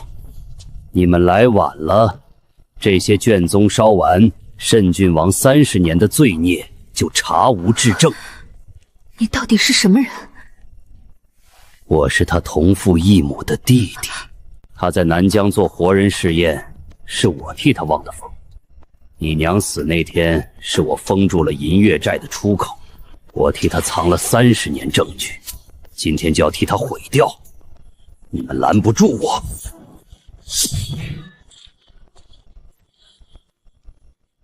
你替他毁证据，他给你什么？他给我活命的机会。我若不替他做这些事，30年前我就死了。所以你用我师父的命换你的命？你师父知道了我的身份，我不能让他醒着说话。你输了。晚唐，您被人下了失忆散，药效刚解。师傅，没事了，都结束了。你一直在骗我。我若不骗你，你早就把我供出去了。你替我吸胀毒的恩情是真的，你保我5年命也是真的，恩怨两清，你去吧。但慎郡王的罪证不能少。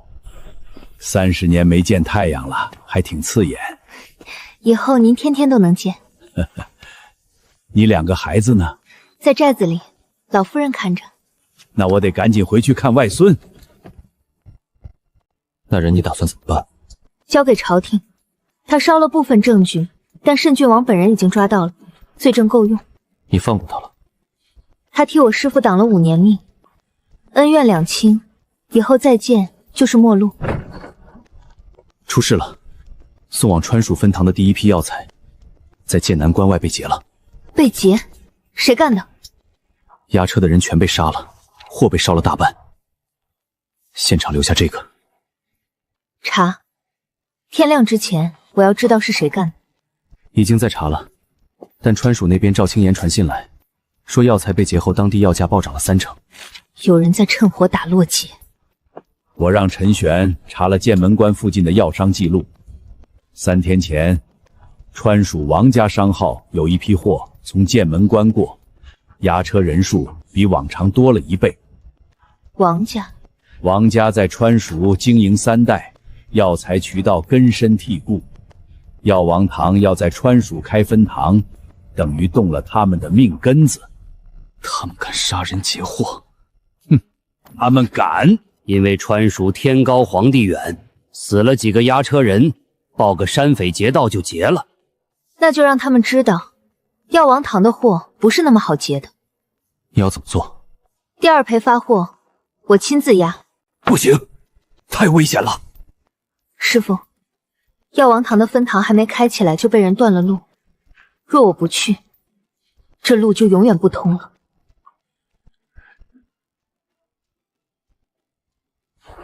你不能一个人去。我不是一个人，我带了药王堂的人，还带了盟主府的暗卫。那是王家3代药商，根深叶茂，他们敢杀1次押车人，就敢杀第2次。所以我去，不是去送货，是去立规矩。药王堂的货，谁动谁死。我陪你走一趟。你走了盟主府怎么办？陈玄看着。万航，你上次答应过我，不一个人扛。好，一起走。林堂主，时辰到了。今日丰盛，本该喜庆，但出发前，我药王往唐川蜀送的第1批药材，在剑门关被人劫了，押车人5死1伤。这坛我今天先不办，等我查明真相，把凶手绳之以法，再来还愿。林堂主，你连圣坛都不拜，是不把皇上放在眼里吗？我拜的是天下病人，病人没药吃，我拜100座坛也没用。他这一步走得险，但走对了。药王堂的名声不是靠坛子撑起来的。姑珠姐，这是师父让我给你的9转还魂草晒干的根须，磨成粉了，万一遇到什么毒，能挡一挡。阿九，你留总堂帮我看着师父，有急事飞鸽传书。我知道，你路上小心。太安静了，虫鸣都没有。前面有埋伏。不止埋伏，官道两旁的树有3棵是刚被砍倒又立起来的，树后面藏了人。那就不走了，原地扎营，等天亮。你往后撤，我带人去探。不用探，他们既然敢劫1次，就敢劫第2次。我送他们一份礼。这是什么？师父配的道行散，沾上的人3刻钟内浑身发痒，手软脚软。他们想劫货，先过这道关。谁派你们来的？王掌柜。王家怎么知道我们走哪条路？药材出发的路线，除了总堂那旁的人，没人知道。有人递了信。谁递的信？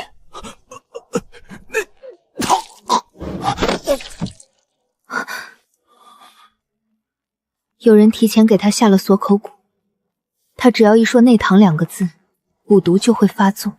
内堂的人用蛊锁口？药王堂的蛊术只传了几个人，师傅、我、阿九，还有师傅早年收的一个弟子，但那人已经失踪很多年了。你怀疑你师兄？师傅说沈师兄15年前就死了，但师傅从来没亲眼见过他的尸体。如果他还活着呢？如果他活着，那他为什么不来见师傅？为什么要帮王家接药王堂的货？也许他不是帮王家，也许他一直在等一个机会，等药王堂把触角伸出去，然后从最脆弱的地方掐断。墨渊这孩子天资极高，但心思太深。他把药王谷的蛊术学了10成10，可我心里总不踏实。晚堂，若有一日师父不在了，你要替师父看住他。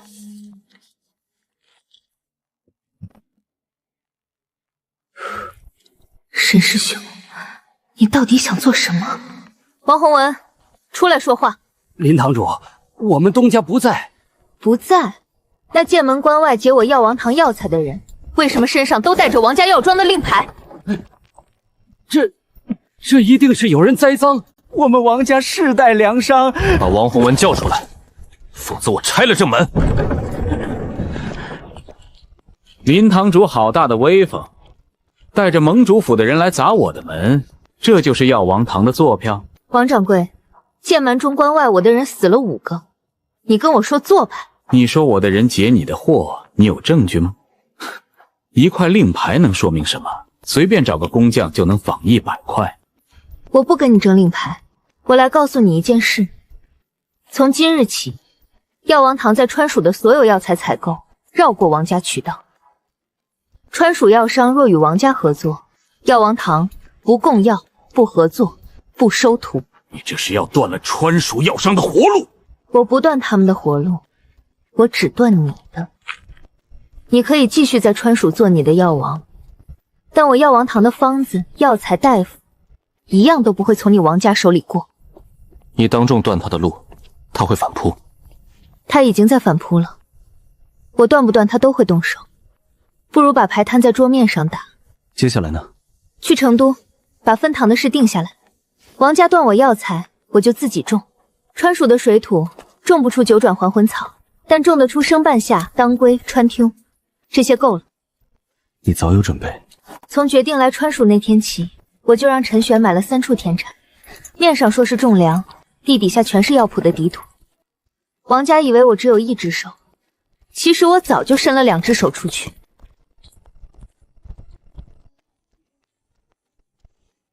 林堂主，这土好，肥厚透气，种当归和珊瑚再合适不过。第一批种子3天后到。赵大夫，你帮我盯着这片地，寸步不能离。寸步不离。但林堂主，王家在川蜀经营3代，我担心他们会在这片地上做手脚。他们会的，所以我已经让人在田埂4周埋了警示铃，有人踩上去，铃铛会响，响1次，我的人就会到。若王家不用脚踩，用毒呢？那就要看他们的毒快还是我的解药快。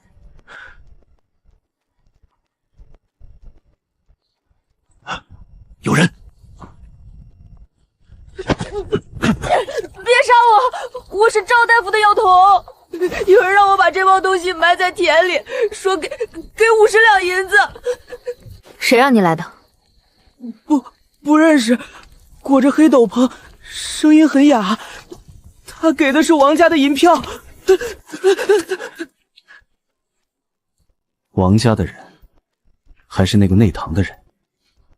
银票是王家的，但盐粉的磨法是药王堂的手法。普通盐贩磨盐是用10年，粒粗，这包盐粉细得像面，是内堂药臼才能磨出来的。你师兄沈墨渊一定在传书，或者他一直都在，从来就没走过。沈师兄，你如果真的在暗处看着我，那你应该知道，我不会走。药王堂的路，我一步都不会退。今天不考书本上的方子，我出病人，你们现场诊，现场开方，现一炷香。这方子开的是麻黄汤，但你有没有注意到病人的舌苔是黄腻的？麻黄汤用错了会加重内热。在下只诊了脉，没看舌苔。诊病不只看脉，面色、舌苔、气味、声音都是病象，少看一样就是一条命。林堂主，47份方子，合格的只有11份，开错药的占了半数以上。开错药的人里，有多少是在王家药铺做过堂的？32人，全是王家药铺的老坐堂。王家药铺教出来的大夫，连舌苔都不看，怪不得川蜀百姓这些年小病拖成大病。那这些不合格的人怎么处理？不收，给他们每人送一本药王堂基础辩证手册，告诉他们，若半年后能把这本手册吃透，可以再来考一次。今天应试的时候，我注意到一个人在台下转了很久，不像是来看病的，倒像是来认人的。什么长相？个头不高，裹着灰色头巾，左手一直揣在袖子里。左手揣在袖子里，你能画出来吗？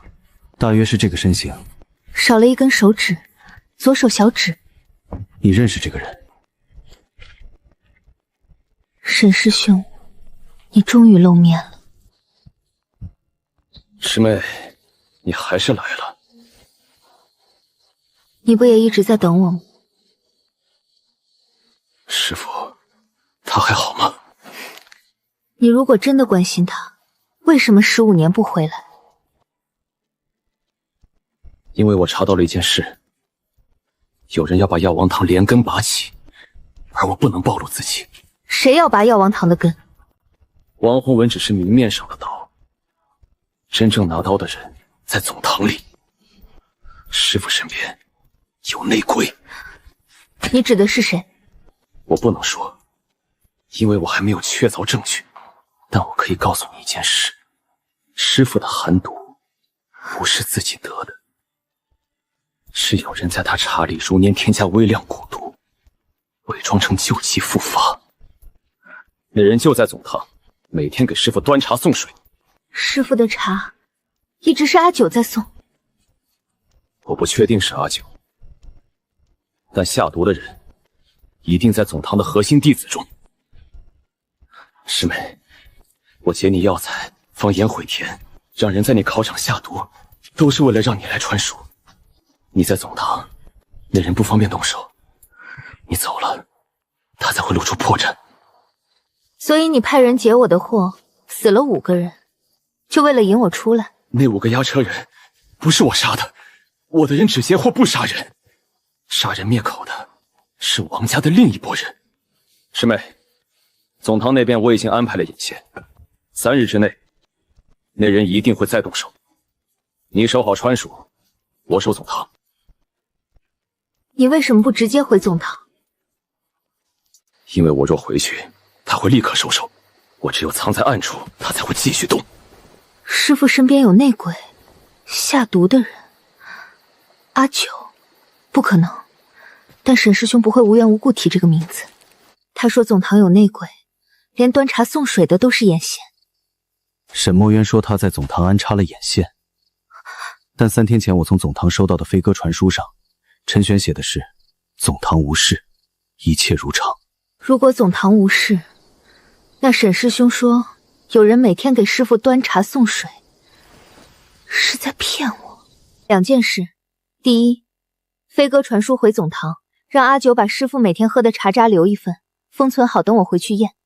第二，派人盯住沈墨渊的动向，我要知道他这15年在川蜀到底在做什么。你信不过他？他是我师兄，我信他的人，但我信不过他15年的空白。这15年里，他经历了什么，变成了什么人，我不知道。如果他在说谎呢？那我必须知道他撒谎的目的。林堂主，今早有人在药铺外围发现3具尸体，穿着王家护卫的衣裳，死因是中毒。中毒？什么毒？我看了尸身，口鼻发青，指甲发黑，是药王堂的锁喉散。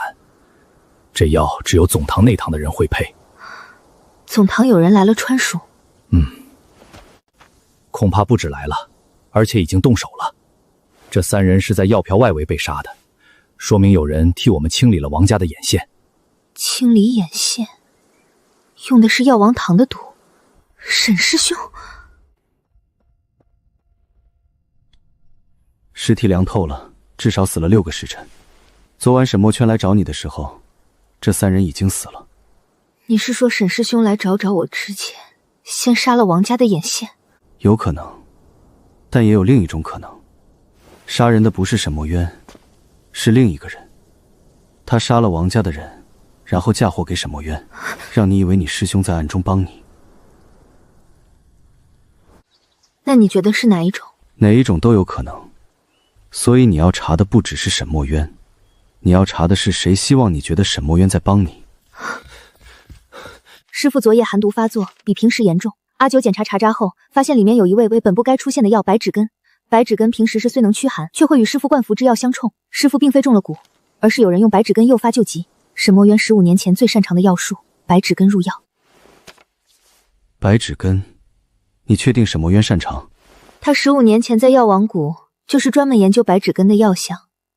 他说这味药很特殊，少量入药可驱寒，过量则诱发寒症。那师父的寒毒发作，是有人故意用白芷根诱发的。沈师兄说总堂有内鬼，在师父查里逐年加微量蛊毒，但阿九查出来的却是白芷根，这是完全不同的2种毒理。所以有2种可能：第一，沈墨圈在骗你，内鬼根本不存在，毒是他自己下的；第二，总堂确实有内鬼，但下毒手法不止1种。3个月前，我开始筹备川蜀分堂；1个月前，药材在剑南关被劫；半个月前，药瓢被人撒盐；3天前，王家眼线被杀；昨天，师父寒毒发作。所有事都发生在你离开总堂之后。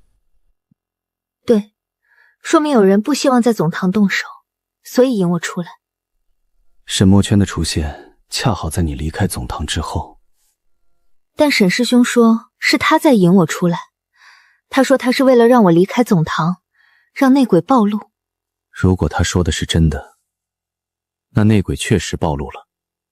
阿九从茶渣里查出了白芷根，但如果他说的是假的，如果他说的是假的，那他引我出来就是为了让我远离师父，他好对师父动手。我必须3天内做出判断，否则师父那边等不起。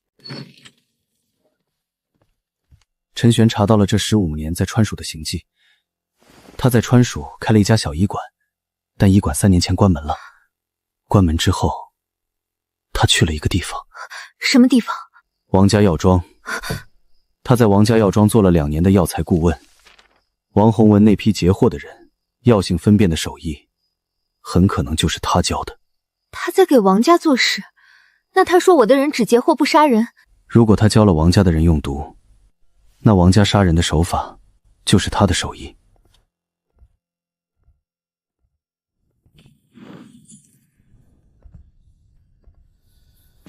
还有一件事，陈玄查到沈墨渊在王家药庄期间的报酬不是银两，是一批药材。那批药材的品种清单上有一味叫断肠根，是药王堂禁药。师父早年明令禁止内堂弟子碰的东西，沈墨渊碰了。林堂主这是想通了，一个人来谈。我来找你不是谈合作，我来问你一件事，你药庄的药材顾问现在人在哪儿？什么药材顾问？3年前在川蜀开医馆，左手少一根小指的那个人，我师兄沈墨渊。林堂主说笑了，我药庄的顾问都是正经药商出身，哪来的什么……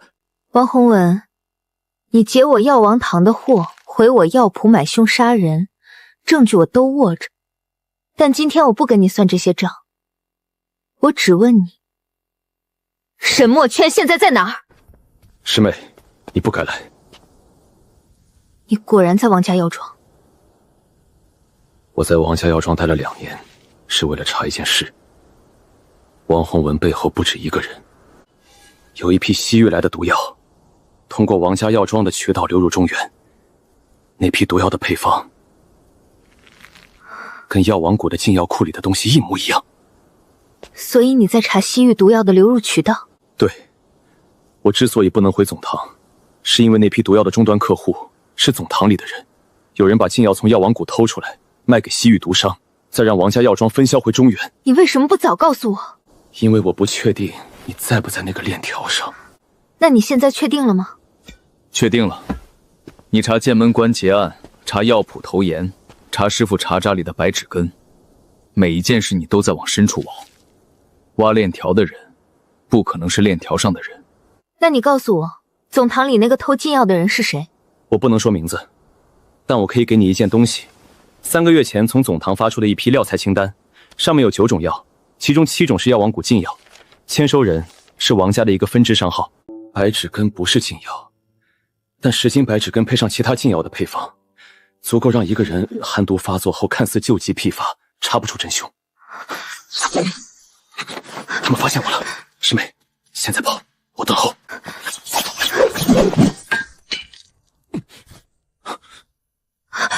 你中毒了！走，小伤，你往药铺方向跑，别回头。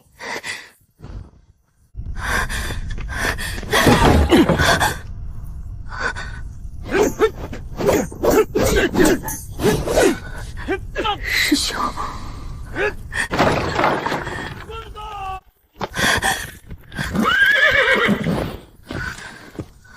你一个人进去的？沈师兄在里面，他被围攻了，快！沈墨渊，小盟主，你来的正好，那里面是总堂半年来的禁药中出账册，我藏在这里的，拿回去查。人还活着，但毒已经入了经脉，叫大夫来。师妹，那些账册别说话，毒清了7成，还有3成在你经脉里，你要命还是要说话？要命，命留着，才能看着你把鬼揪出来。师兄，你到底是站在哪边的？所有禁药的签发人签字都是阿九，但字迹的运笔方式是我再熟悉不过的仿写体。你能找到药王堂总堂里谁最擅长模仿别人的字迹吗？周安，你师父说过，内堂早年有个弟子专攻药方甲，把甲方写的跟真的一模一样，被你师父逐出师门了。逐出师门的那个人叫什么？陈轩查过，那人姓周，单名一个安字，周安。他离开药王堂之后去了西域。你查到周安了？你故意把账册留在王家药庄，就是为了让我发现周安这个名字。周安是师父早年最得意的弟子之一，他擅长仿写一切字迹，能以假乱真。阿九签发的那些禁药批条，全部是周安伪造的。周安已经不在总堂了。他不在，但他的仿写手法还在。那些批填上的字迹用的是册封运笔，这是周安独创的写法，别人学不来。所以有人把周安的仿写方法带回总堂，伪造了阿九的签名。对，那个人才是真正的内鬼。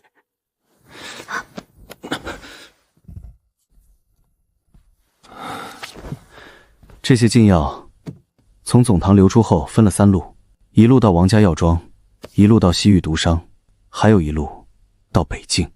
北境，燕飞雪的地盘。北境寒潭关的守将换了人，新守将叫赵恒，3年前上任。上任后，北境商道的稽查松了7成，禁药走北境线，不查不扣。赵恒是谁的人？他娶了王洪文的侄女，王家通过他把禁药运进北境，再借北境商道卖给西域毒商。所以这条线从总堂出发，经过川蜀王家、北境赵恒，终点在西域毒商。对，而周安就是负责把总堂的禁药洗白成普通药材记录的人。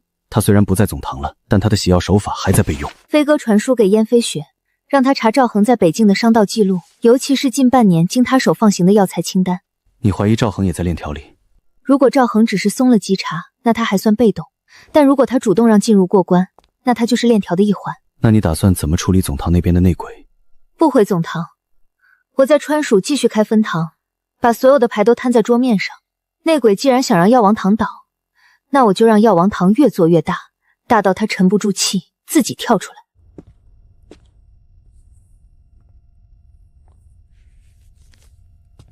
萧景兰，沈师兄刚才提到的那个周安，被师父逐出师门后去了西域，但我师父从来没跟我提过这个人。你查到的陈玄那边的记录，周安是5年前离开总堂的，而沈师兄是15年前失踪的。周安在总堂的时候，沈师兄已经不在总堂了。沈师兄是怎么知道周安的防械手法的？你要的赵恒的商道记录，我连夜抄了一份。你亲自送来的，因为这东西不能走飞鸽。赵恒如果知道我在查他，他会提前收手。近半年赵恒放行的药材清单里，有一批标注普通当归的货，走了7次，每次的数目都对不上。我让人暗中查了其中一批的食物，是药王堂的断肠根。断肠草是药王堂禁药，从总堂流出，经王家药庄中转，再由赵恒放行出北境，最终卖到西域毒商手里。一条完整的毒药输送链。赵恒是我北境的人，我回去就拿下他。不能打草惊蛇，你拿下赵恒，王家会收手，总堂的内鬼会缩回去，我们只抓到一个赵恒，后面的人全跑了。那你说怎么办？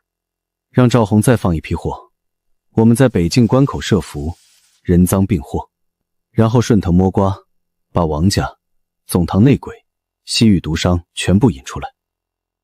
你同意？同意。但放行的货要换一样东西，把断肠根换成我配的假药，外表一模一样，但入了人体无毒无害，让赵恒亲手把毒药放过去，他就再也洗不清了。你把假药换进链条里，赵恒被抓住的时候会供出王家，王家被查的时候会供出总堂的人，但总堂的人供出谁，取决于他以为是谁在黑土里卖药。我就是要他以为链条没断，他会按原计划把下一批货发给西域毒商，而我会提前在交接点等着。谁去西域？我去。不行，西域是周安的地盘，他认得你，所以我不能以药王堂谷主的身份去，我扮成西域毒商的买家去接头。师妹，你比我想象中胆子大得多。周安有个习惯，他每次交易前会在约定地点的左墙角放一块碎瓷片，碎的青花瓷，看到那个就说明交易安全。师兄，你连这个都知道？到了西域接头点，如果看到青花瓷片，就说声安全；如果看不到，立刻撤。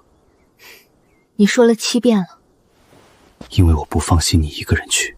燕飞雪在北境盯着赵恒，阿九在总堂盯着内鬼，你在川蜀盯着王家，只有我是那个买家，没有人比我更合适。我知道，所以我不拦你。这个带上，万一出事，至少能挡一下。3天后我在西明下的医馆等你消息。不见不散。瓷片在，交易安全。你就是那批货的买家？药王堂断肠根50斤，货在哪儿？货在驿站后面马厩的地窖里。钱呢？北京商号的票子，天下通兑。请跟我来。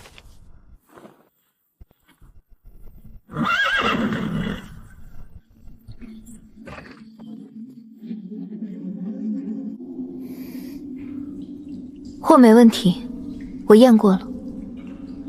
那就交接，你带走货，我带走钱。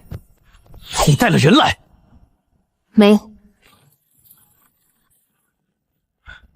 周安说了，这批货谁也不能动，你们2个一个都走不掉。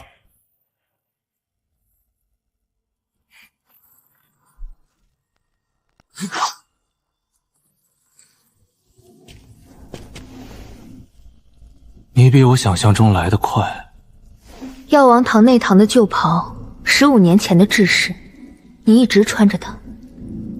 穿着，提醒自己是从哪儿出去的。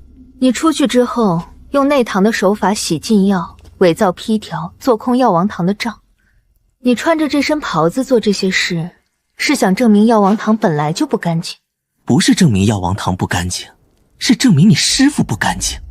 我师父死了，你要说什么现在说。你师父当年把我逐出师门，不是因为伪造药方，是因为我知道他把你娘推出去当饵。那张火灵芝的地图是他亲手画给你娘的。他走了，他坐在药王谷里等消息，等内鬼上钩。那是布局。布局？用自己的女人当饵叫布局？林婉堂，你知道你娘在药窟里被困了多久吗？3年。你师父知道他被关在药窟里，但他没有去救，因为他一旦去了，那条链就断了，内鬼就抓不到了。你知道谁告诉我这些的？是你娘本人。我在药窟里陪了他2年，不是因为我善心大发法，是因为我欠他的。当年是我把药谷禁药的流出路线递给了魔教，那条路从他脚下走过，我看着他踩上去，没有拦。那你今天为什么跟我说这些？因为我活不过今晚了。我体内的蛊毒养了20年，已经反噬了心脉。我站在这里跟你说话的时候，我的右半边肺已经没知觉了。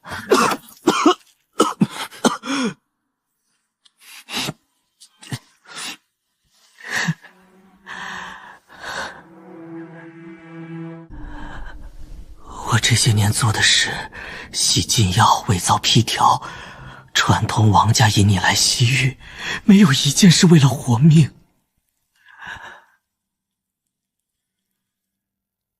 我只是想让你走到这扇门前，亲手推开它，看到你师父那张地图上的第一条线是从你娘的血里画出来的。你走吧。走？你体内的蛊毒还有2个月，你若愿意，去北京分堂找燕飞雪，让她带你去药王堂的静养院，那里有人能给你续1年命。林婉华，你不像你师父。烧了。不查了。查完了，他说的都是实话。我娘在药窟里那3年，他没有说谎。药王堂现在靠师徒制传医，太慢了。师傅教一个出一个，要20年。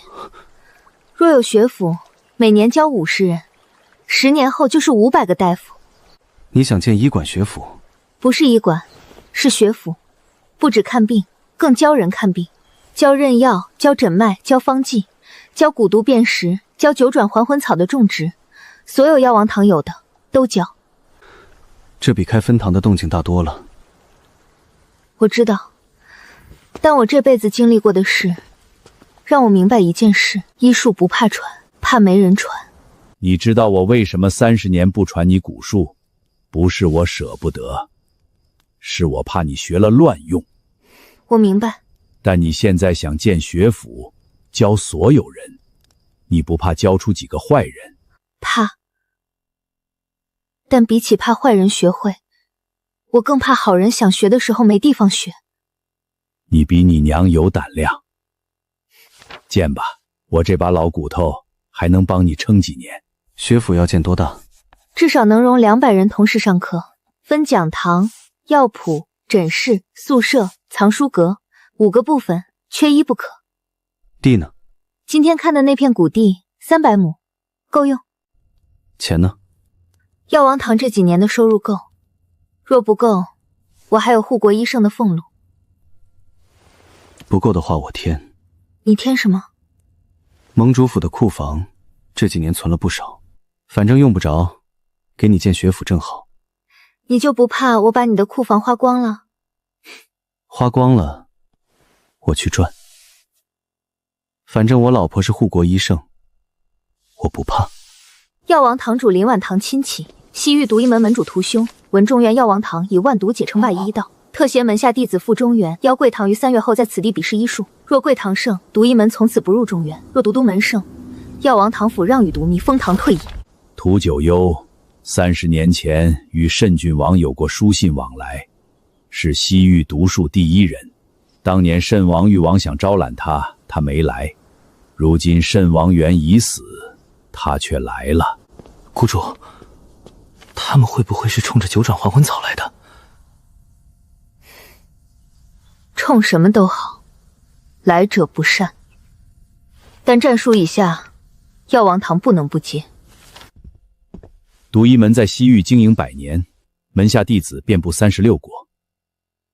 屠九一本人擅长以毒攻毒，号称西域古王。他选的比试地点在中原，说明他有备而来。他选在咱们的地盘上比，反而不好拒绝。若输了，药王堂名声扫地；若赢了，他说西域独一门从此不入中原，但没说毒术不传。那就跟他比，但比试规则我来定，不比蛊毒害人，比解毒救人。我出病人，他来解；他出毒方，我来解。你确定他接？他若真以毒术为傲，就不会拒绝救人。学府还没建好，挑战就先来了。师父说塔九幽是西域毒术第一人，若我输了，这学府就白建了。但我不会输，因为药王堂的医术不是为了争高低，是为了治病救人。这个底气他有。3局2胜，公平合理。但第一局的辨毒解毒，独一门最擅长毒，你打算怎么办？我出毒方，他们也出毒方，互解对方的毒，解得越快越准的人赢。谷主，万毒解不是能解所有毒吗？万毒解能解的毒是已知的蛊毒和寒毒，西域独一门的毒有很多是中原没有见过的变种，所以第一局的关键是临场应变。那我这3个月拼命背西域毒草图谱，不只要背，还要练。从明天起，你每日到药油辨识20种陌生草药，说出名称、药性、毒性、解药。3个月后若过关，第2局我带你上场。叶片紫色带白斑，茎干有细刺，气味辛辣。这是西域紫棘草，处之几种，解药用生半夏汁液调蜂蜜外敷。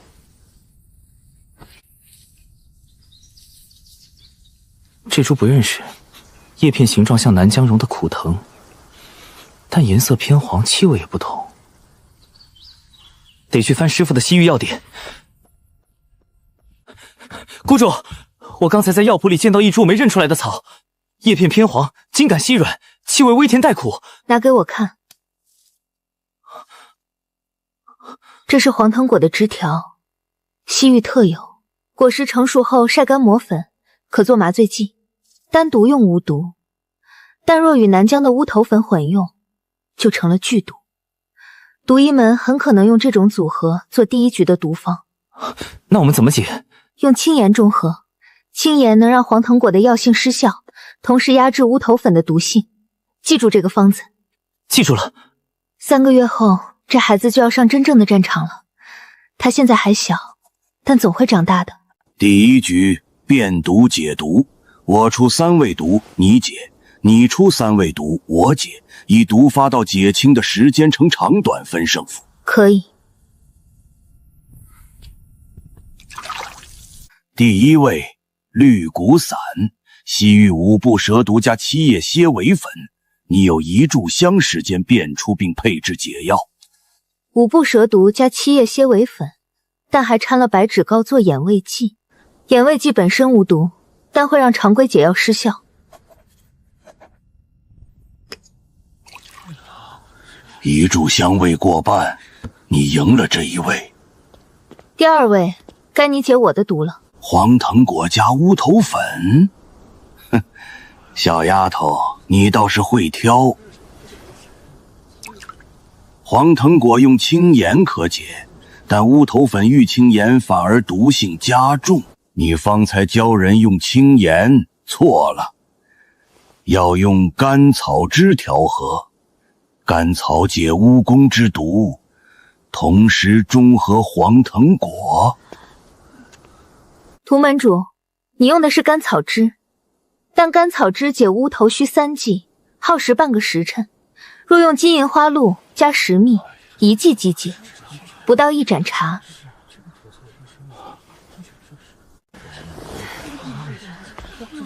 你很不错，你也不差。第2局3日后，我出病人，你来治。好。这孩子是你弟子？是。他方才第1位毒时辨认得很快，有天赋，但若放在西域，他活不过3年。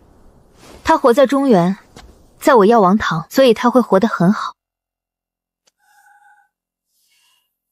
他体内积了47种毒，但循环相克，反而维持了一种微妙的平衡。破一毒则全盘失衡，治不好的话，他会死得更快。你怕了？我怕的是你把他当工具养了30年，他受的苦比那些毒物本身更毒。拿9转还魂草根进来，要鲜的。第1针破肝毒，第2针破血毒，第3针破骨毒，每针之间需隔3个时辰，否则毒反噬心脉。这个女人居然真的在用心治他，她不是他的病人，是我的工具。可他看他的眼神，像是看一个活人。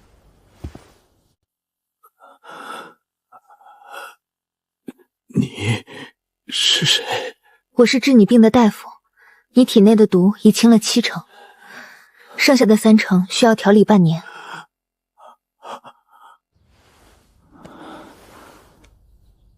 我有脸了。你有脸了，而且你有名字。从今天起，你叫新生，好好活着。屠门主，药王堂不收门主，只收学生。你若愿意从头学起，从认药、变性、方剂学起，药王堂学府的门永远为你开着。老朽愿意。从今往后，再无独一门门主屠九幽，只有药王堂学生屠九幽。他是冲你谷主的医术来的，你可别觉得多了个同门就轻慢。师傅，我哪敢轻慢他？他光认毒草就比我多100种。屠老，你字写的挺好看的。少说闲话，你认得那株黄藤果吗？认得。那我问你，黄藤果若是晒干后存放3年，药性变了几变？3年还没见过，我只见过鲜的。那你还得再学。3年后的黄藤果毒性减半，药性增3成，配解药时要用南星替换青盐。这个区别，等你见过3年成货再说。塔老，你还不休息？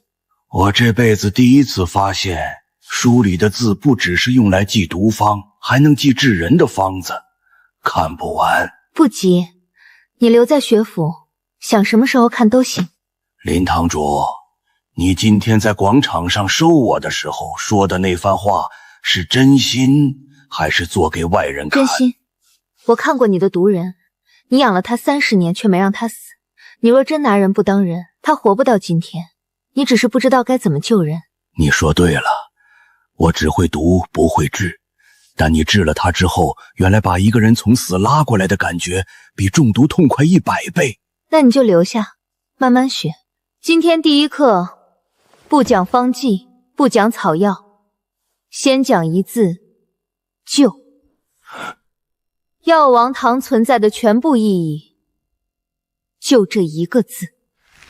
你们以后写下的每一张方子，扎下的每一针，熬出的每一碗药，都要先问自己3个字：能救吗？屠老的手在抖，他是想到什么了？夫人，归元派送来的帖子，他们要在下月初在洛阳举办医术辩道大会，指明请您出席论道。归元派，太医院救不出来的那个派系。他们自诩中原正统，一直看不上南疆出身的医道。药王堂这几年风头太盛，他们坐不住了。辩什么道？信上说，辩医术之源是否当以中原《黄帝内经》为正宗？若药王堂不赴会，便算自认旁门左道。这激将法，我知道，但我不去，就等于承认药王堂的医术不正宗。去，就要让他们心服口服。哼哼，归元派那帮老东西，当年太医院裁撤时被清退，自己拉了一帮人立了派，哼，打着正统旗号混了几十年，他们哪会看病，只会背书。但他们在中原医道里话语权不小，很多老派医馆只听他们的。你去就去，带上你师父我，带上阿九，带上那个新收的陶老毒物，让他们看看药王堂的旁门左道怎么救人。你也去？我不去，谁替你骂人？经脉别论篇讲的是不同体质之人对病的耐受差异。薛老既然提了这个，那我问薛老一句，您可曾见过因体质差异而不适用内经原方的病人？古今为纲，万变不离其宗。那若病人体寒至极，脉象全无，经上写用附子三钱，您用不用？自然是用。若病人身体虚弱，附子三钱足以破其心阳，您用还是不用？这3位病人都曾到归元派求诊，因症不合经被拒。今天药王堂现场诊治，阿九，你来诊第一个。右寸浮数，左关弦涩，是肝郁化火，经外感风热，可用柴胡疏肝散加云教解毒汤，但需减量。你看他舌苔黄腻，有湿热，加一味阴沉。你一个小娃娃看得准吗？准不准，吃了药再说。3天后您来看效果，我若错了，当面认。多谢小先生，我这病拖了半年，药王堂3天就见了效。辩道不是为了分出高下，是为了让病人有路可走。归元派的经书是老祖宗留下的宝贝，但病人不是经书上的字，把人看活了，才是医道。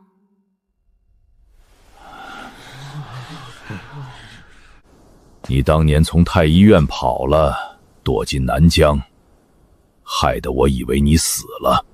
你当年在太医院联名弹劾我，说我行医不正，我不跑等着被你赶。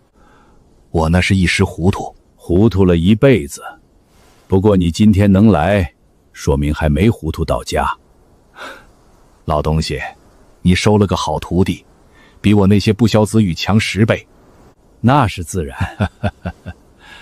我这辈子没干成几件大事，收徒弟这件事儿，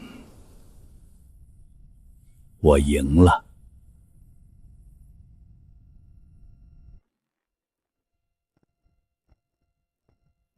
这本书要把药王谷的南疆蛊毒解法、归元派的中原正统医理、西域毒医门的毒药转化法合3为一。西域毒术那部分我来写，不过得有人替我校对，我自草。我当年在太医院就是教书出身，你的自草不过是我当年见过的3成。你见过西域文字？没见过，但你的草书中文我认得。哈哈哈哈哈哈！你俩倒是绝配，一个写草书，一个认草书。药王堂的根在南疆，但它的枝叶已经伸到了西域、中原、北境。这本书就是这棵大树的年轮。将来有人翻开它，就会看到药王堂曾经走过的路。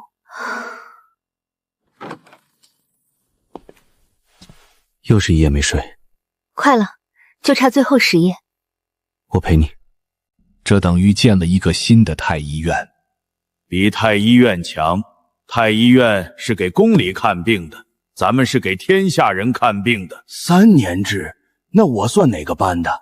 我是新生还是老生？涂老您算荣誉教授，学生教不了您，但您能教学生。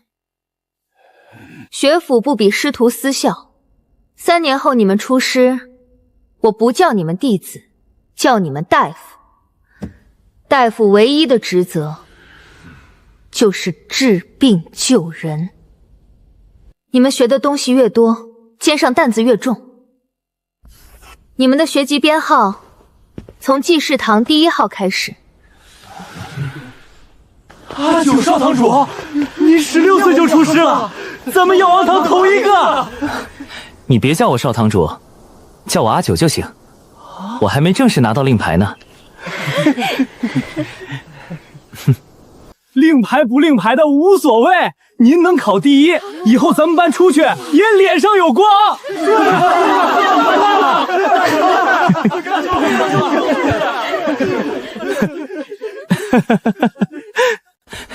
谷主，我出师了，全优。不错，但你出师只是开始，真本事在出师之后才慢慢长出来。从明天起，你去川蜀分堂跟赵青岩大夫实习1年。啊？还要实习？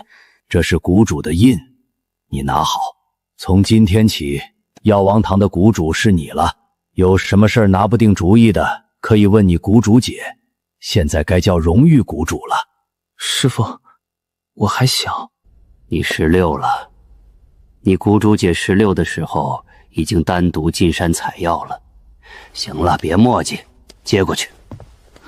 弟子阿九，必不负药王堂之名。你把谷主位传了，不觉得空落？不空，我还有书要写，有毒要解，有病人要看。谷主只是个名头，医术才是实打实的。那你以后打算做什么？先把新编《药王经》的补注写完，然后开个疑难杂症专诊，专治别人治不好的病。你呢？我继续当我的盟主，你治病人，我治江湖人，咱俩分工。分工不分家？当然不分，你走到哪儿，我跟到哪儿。夫人，川蜀分堂急信。血线骨，南疆已经绝迹20年的东西，有人把它重新阴养出来了，而且阿九在川蜀。明早出发。明早。这股我没见过，像是南疆那边出来的新品种。不是新品种，是旧蛊的新解法。师父在书里写过。赵大夫，他什么时候开始出现症状的？3天前在南疆边境住了1晚客栈，第2天早上脚就肿了，一路赶回来，越来越严重。这是南疆血线蛊，不是新品种。师父在新编《药王经》蛊毒篇第3卷写过，血线蛊的纹路是顺时针蔓延，解服用当归醋消汤加蜈蚣散内服，外服青盐姜汁敷活处。蜈蚣散是毒药，以毒攻毒。师父在书里写了用量，1钱3分，分3次服，间隔3个时辰。我这就去配。师父说过，血线蛊的难点在于判断毒发阶段，纹路到膝盖时是1分，到腰腹是3分，到心口就是死局。这人的纹路刚过膝盖，还有救。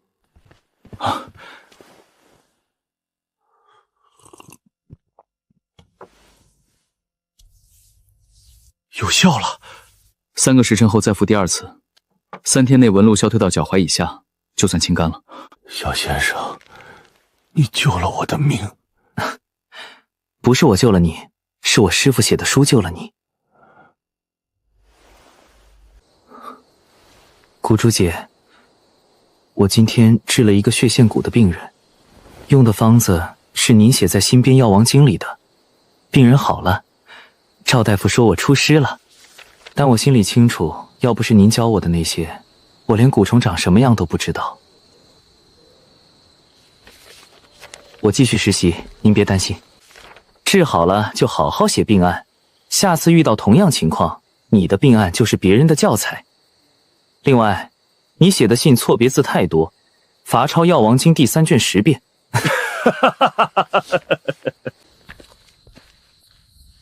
阿九，刚才那个血线谷的病人，他走之前，我帮他换药的时候，在他后颈发现了一个东西。什么东西？这布是从他衣领内侧衬布上拆下来的。他本人可能都不知道衣服里缝着这东西。我查了一下他入住的客栈记录，他是3天前从剑门关方向来的，而那批被劫的药也是从剑门关方向出去的。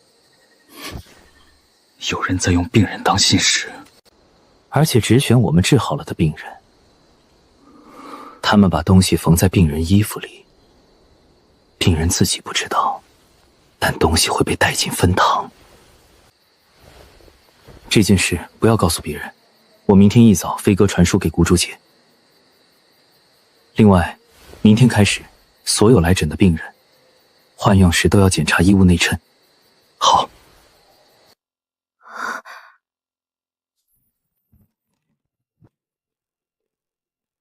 你要去北境？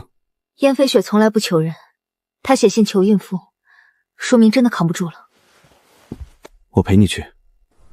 你盟主府的事，盟主府的事可以放一放，北境的人命不能放。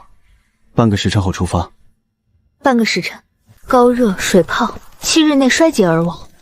这不像普通热温，倒像是某种蛊毒在寒地变异了。蛊毒能在北境存活？慎郡王当年养蛊的时候，试过把蛊虫放在寒地中培养，据说有几只活了下来。如果那几只蛊虫在北境自然繁衍了30年，那现在这场热温就是当年蛊惑的余波。对，所以我们得赶在它扩散之前封住源头。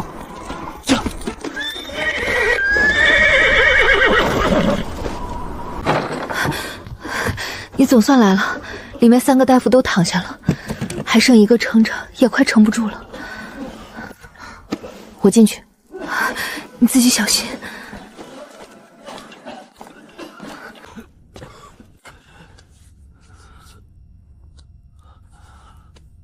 蛊毒入血分，但体温极高，说明蛊虫适应了寒地环境后发生了变异，原来的解药方子可能不管用了。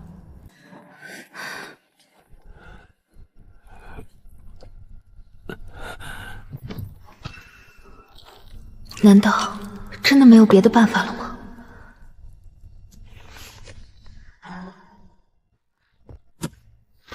北境境内哪座山上还有野生雪莲？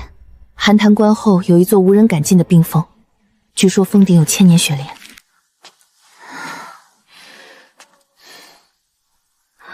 林婉堂，我有件事没写在信里。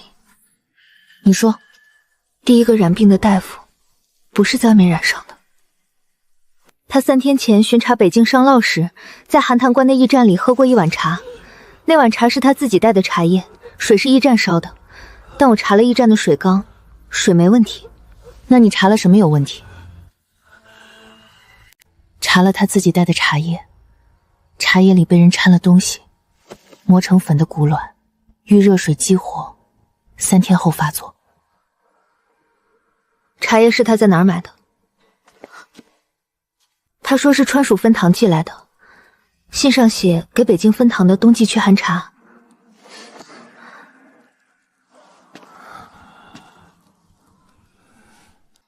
川蜀分堂寄的茶，但那批茶叶是在剑蛮关被劫之后才补发的。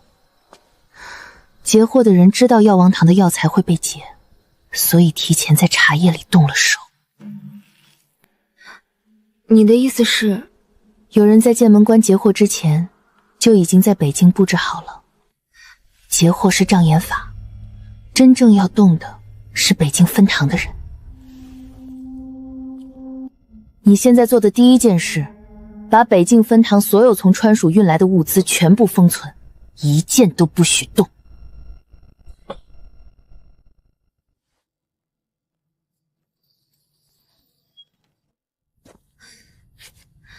我打头，你跟在我后面踩我的脚印。上面有血素松动的痕迹，绕开走。绕哪边？左边。我刚才看到左边有裸露的颜面，血层薄。千年雪莲，找到了。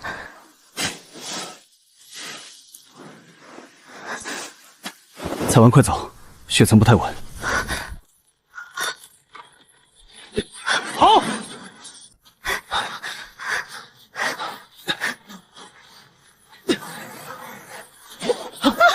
稳住！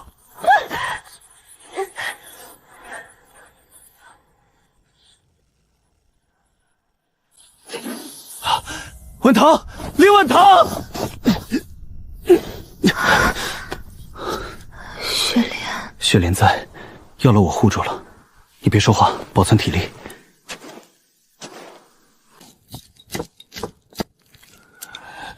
喂下去，3个时辰后看退药情况。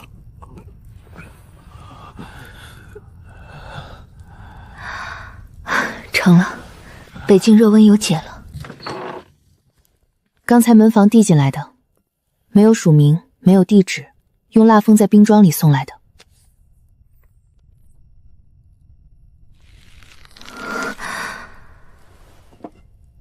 你自己拿主意，但在你拿定主意之前，我不会让任何人动那批茶叶。沈师兄，你到底是布局的人，还是被布局的人？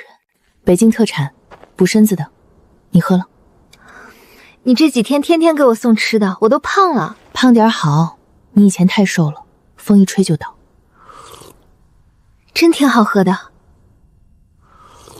这次要不是你来，北境分堂就完了，我欠你一条命。你已经还了很多次了。那不一样，以前是交易，这次是真心。我年轻的时候也试过以身试药，那时候我爹中了蛊，我找不到解药，就把自己能找到的毒物都尝了一遍，想用命试出一条路来。后来呢？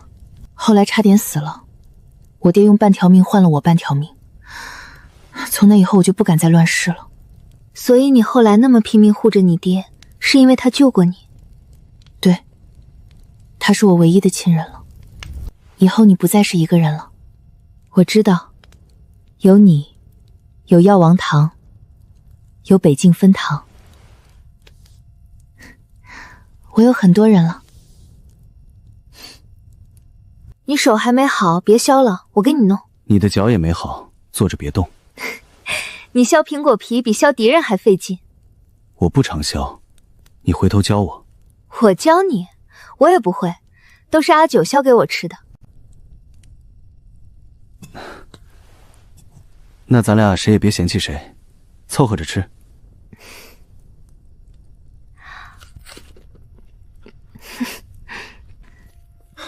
夫人，江南分堂出事了，信是昨夜加急送来的。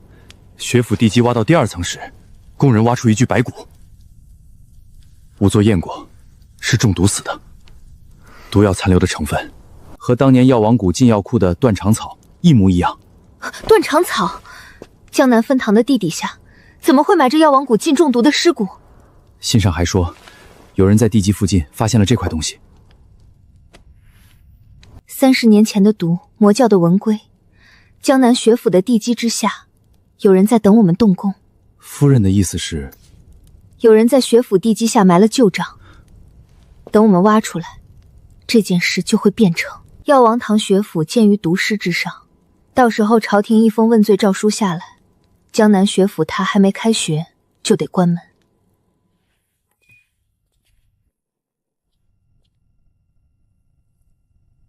信是昨天到的，工地上现在什么情况？信发出后，那边还没传来第2封。我明早出发去江南，你飞鸽传书告诉阿九，学府工地暂停动工，所有人原地待命，不准靠近地基坑，不准碰那具尸骨，在我到之前，谁都不准说话。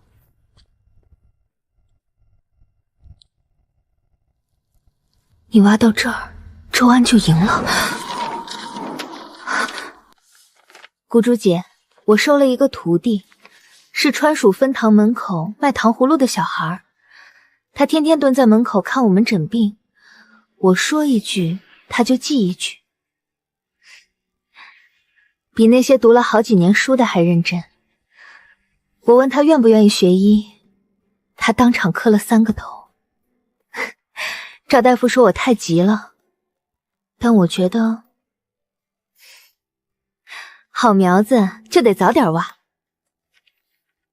8岁学医不早，我师父收我的时候我4岁，但你要记住，带徒弟最重要的是让他先学会做人，再做大夫。这次北境疫情让我意识到一件事，分堂遇到疑难病症的经验，如果不回流到总堂，下一代大夫就学不到。我建议开设病案分享课，每月1次，各地分堂把典型病例整理成文寄回总堂，由学府编成教材。这个办法好，太医院以前也有类似的病案会抄制度，后来废止了。西域那边每年也有毒案会监，但只记毒不死人，思路反了。药王堂的病案分享课，等于把天下好大夫的脑子装进一本书里。我赞成。晚堂这孩子，总能把吃过的苦变成别人走的路。始于古，止于药，然天下之病，岂止蛊毒一端？愿后人以此为例，举一反三，活人无数。又在写？写完了，最后一句话。写完了就回去歇着，脚刚好没几天，别久坐。你这1年，写了1本书，治了1场瘟，建了1所学府，收了1个西域毒王，你还要做什么？还差一件事。什么？把书印出来，送到每个分堂里，让天下的医者都知道，治病救人这条路走不完。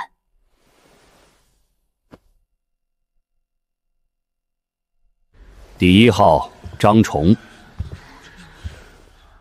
风寒入里，肺气壅塞，麻杏石甘汤加减。方子对了，但用量偏轻，你为何不加1钱麻黄？病人年近70，麻黄过重会出汗太多，反伤元气，所以我用金钱代替麻黄。这孩子有脑子。师傅，以后我也要像他们一样上去看病吗？先把我教你的200味药认全了再说。我认全了。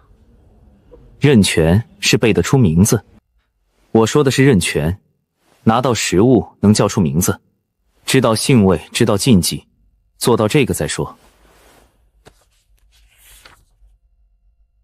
那我还差150味。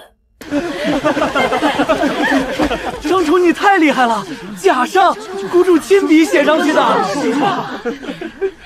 我就是运气好，分到了1个风寒病人。风寒病人也有治不好的，你那方子换个人开不出那效果。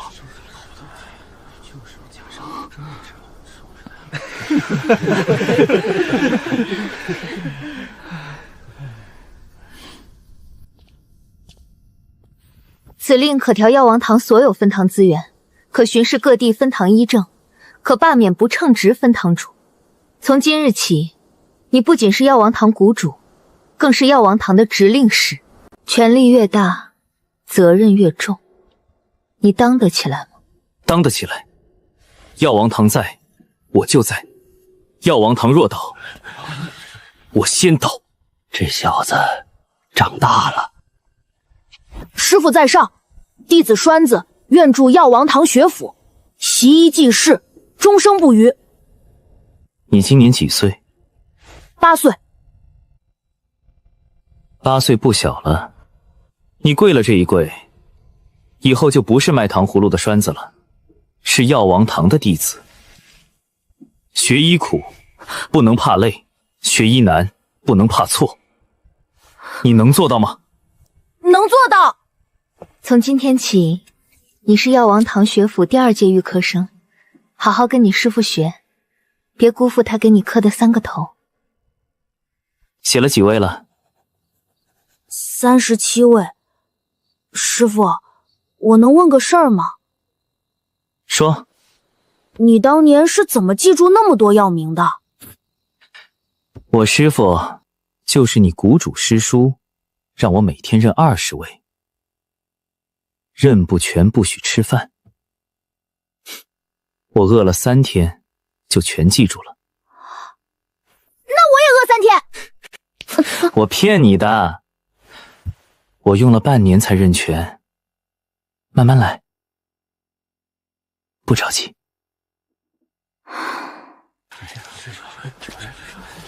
土质湿而不淤，适合建药谱。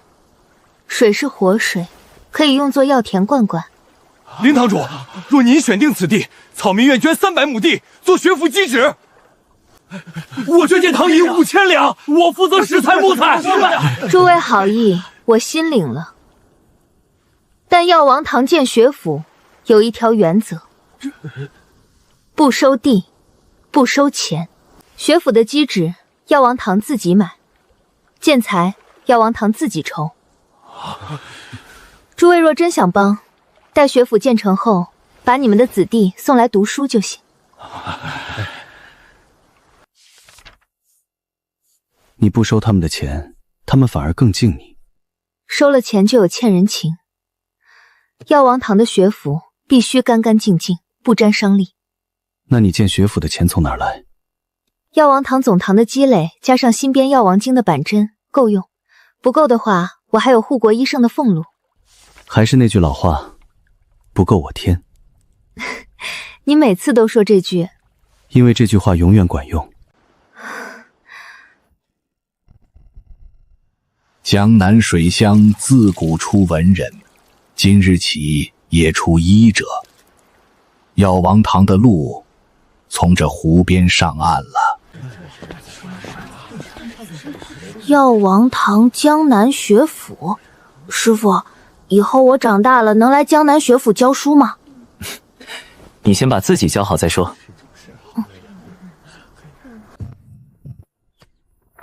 涂老，这太贵重了。贵重什么？放我手里是毒术，放你手里是医术。你不收，我死了，这些卷子也没人看得懂。你自己留着，还能写毒术转化录。我写，我回西域写，写完了寄给你校订。好，那我替你留着。还有一件事，西域学府的选址，我要独一门总通那块地。那地是你自己的。从今以后是药王堂的。我让人拆了独一门的牌子，挂药王堂的匾。你带个娃娃去西域，他一个人留在这儿没人管。西域风沙大，娃娃受不住。陶爷爷，我能受住。我师父说我像骆驼。你教的徒弟比你刚来的时候还愣。愣点好，愣点有韧劲儿。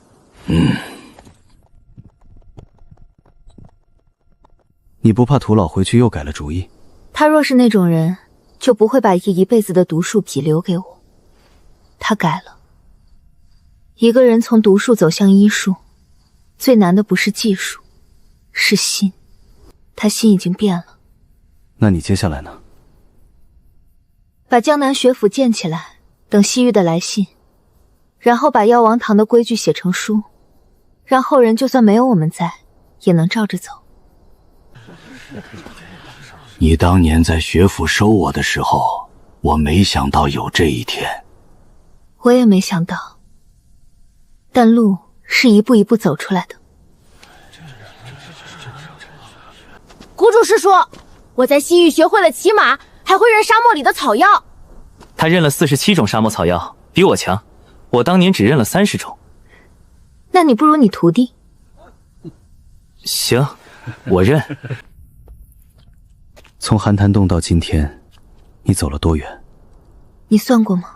算过，寒潭洞、药王谷、盟主府、北境、川蜀、江南、西域，7个地方，走了7年。7年，好像很长，又好像一眨眼。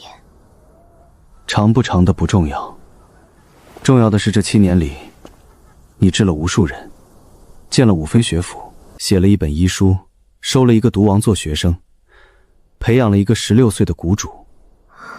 不是我一个人。我知道，但站在最前面的那个人，是你。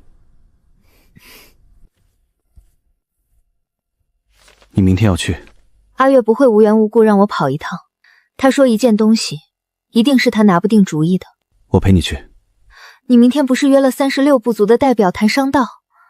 我让屠老替我去。你的事比他重要。别信阿月。周，我前天来清理石室时发现的，铁匣卡在石板和象墙之间。你前天来清理石室，为什么昨天才告诉我？我前天发现时不确定是什么，回去翻了翻旧图册，确认了才写信给你。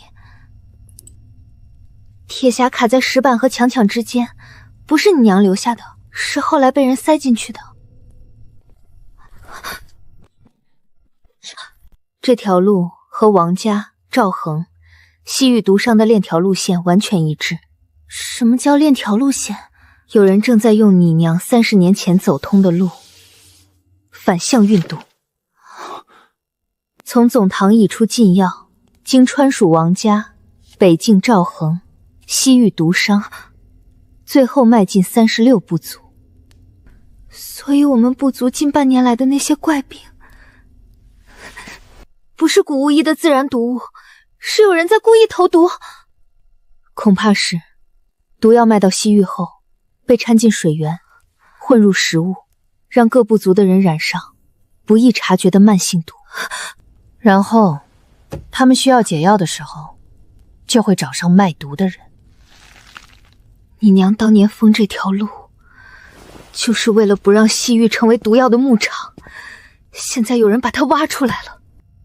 银月寨、剑门关、寒潭关、昆仑驿站、沙包古城、楼兰废墟、黑石城，7个节点，全是当年母亲走过了的。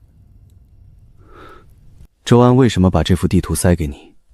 他是在帮你，还是在引你上钩？他若真想害我，不会用别信阿月这种方式。那封信的目的是让我怀疑阿月，但恰恰是这封信让我确定周安一定知道这条路。你的意思是，周安和这条路有关？他不仅有关，他可能是当年跟母亲一起走这条路的另一个人。母亲从银月寨出发到西域，不可能一个人走完整条路，他一定有个伴儿。但如果那个伴儿是周安，他应该已经死了。也许他没死。你娘当年进药窟，是为了替你挡一桩更大的祸。我要从头走一遍这条路，每个节点都走一遍。我娘在这里留过记号。她留记号是为了认路，还是为了警告后来的人？都有可能，但刻痕很浅，像是匆忙间用刀尖划过。她当时可能在赶时间。药王谷内堂的令牌，内堂弟子经出药王谷的凭证。这令牌是最近才被折断的，有人带着药王谷内梁的令牌走过这条路，而且时间不远。两位从哪儿来？从昆仑驿站来，沿古道往西走。走这条道的人不多，上一个走这条道的是个跟你差不多年纪的女人，左手绑着药布，背一只墨绿色药箱。她是什么时候经过的？记不清了，但他住店的时候，在客房墙上刻了一行字。我这店几十年没换过墙皮，那行字还在。走到这里，我已经知道了，有人比我早到了3年。那人在药王谷的内堂里，比我娘早3年到这条路上的人，是内堂的人。那时候我娘还没开始走这条路，那个人已经在前面铺路了。铺路的人，就是后来偷禁药、伪造批单、串通王家赵恒的源头。那个人铺了这条路，等我娘走上去，然后把她的脚印全抹掉。晚唐，娘走到这里的时候，已经知道那人是谁了，但娘不能写在信上。你若想知道，就替娘走完这条路，走到最后，你会明白的。你娘在银月寨和建江关2封信里，对那个人的描述不一样。第1封说，有人告诉娘药王谷里有人想运毒。第2封说那个人跟在后面，每次都晚半日。如果跟他走完这条路的人是你师父，那跟在后面晚半日的人是你师父吗？师父说他陪娘走完了全程，但如果全程走在一起的2个人，不会一个前一个后。墨字，沈墨渊的墨。但沈师兄的左手断了一根小指，我娘信里说，那人每次都晚半日到。如果晚半日到的人是沈师兄，那他应该在我娘背后，而不是在他身边。你师父说他陪你娘走完了全程，你师兄也跟在后面，一条路上3个人。3个人，一个走在前面，一个走在后面，一个走在中间。走在中间的那个人是我娘，走在前面的人铺路，走在后面的人收尾。铺路的人把禁药的链条铺好，收尾的人把痕迹抹掉，而我娘是发现这条路的人。那走在前面和走在后面的2个人是谁？走在后面的那个人已经知道了沈师兄，走在前面铺路的那个可能是我师父。师父在铺路，他是故意把这条路打开的。为什么？为了钓鱼。药王谷内鬼藏得太深，查不到，师父只能把禁药的运输路铺好，等内鬼自己走上来。他把我娘引上这条路，不是让他来封路，是让他来做饵。师父瞒了我30年的，不是娘的死因，是娘的死，是他的局。我一直在想，师父为什么要把纸条放在沙洲古城的客栈里，而不是直接给我？因为有些真相直接告诉你是伤害，让你自己走到那个位置才发现，是你心甘情愿去接的。他让我心甘情愿地发现，他把我娘当成了饵。你娘自愿的。你怎么知道？你娘家在黑石城的信里写了，走到这里，娘已经知道那人是谁了。她走到最后才确定内鬼的身份，说明她一直在查。她不是在被动的当饵，她是主动走进去的。所以你意思是，我娘和师父联手做了一个局，局里包括他自己。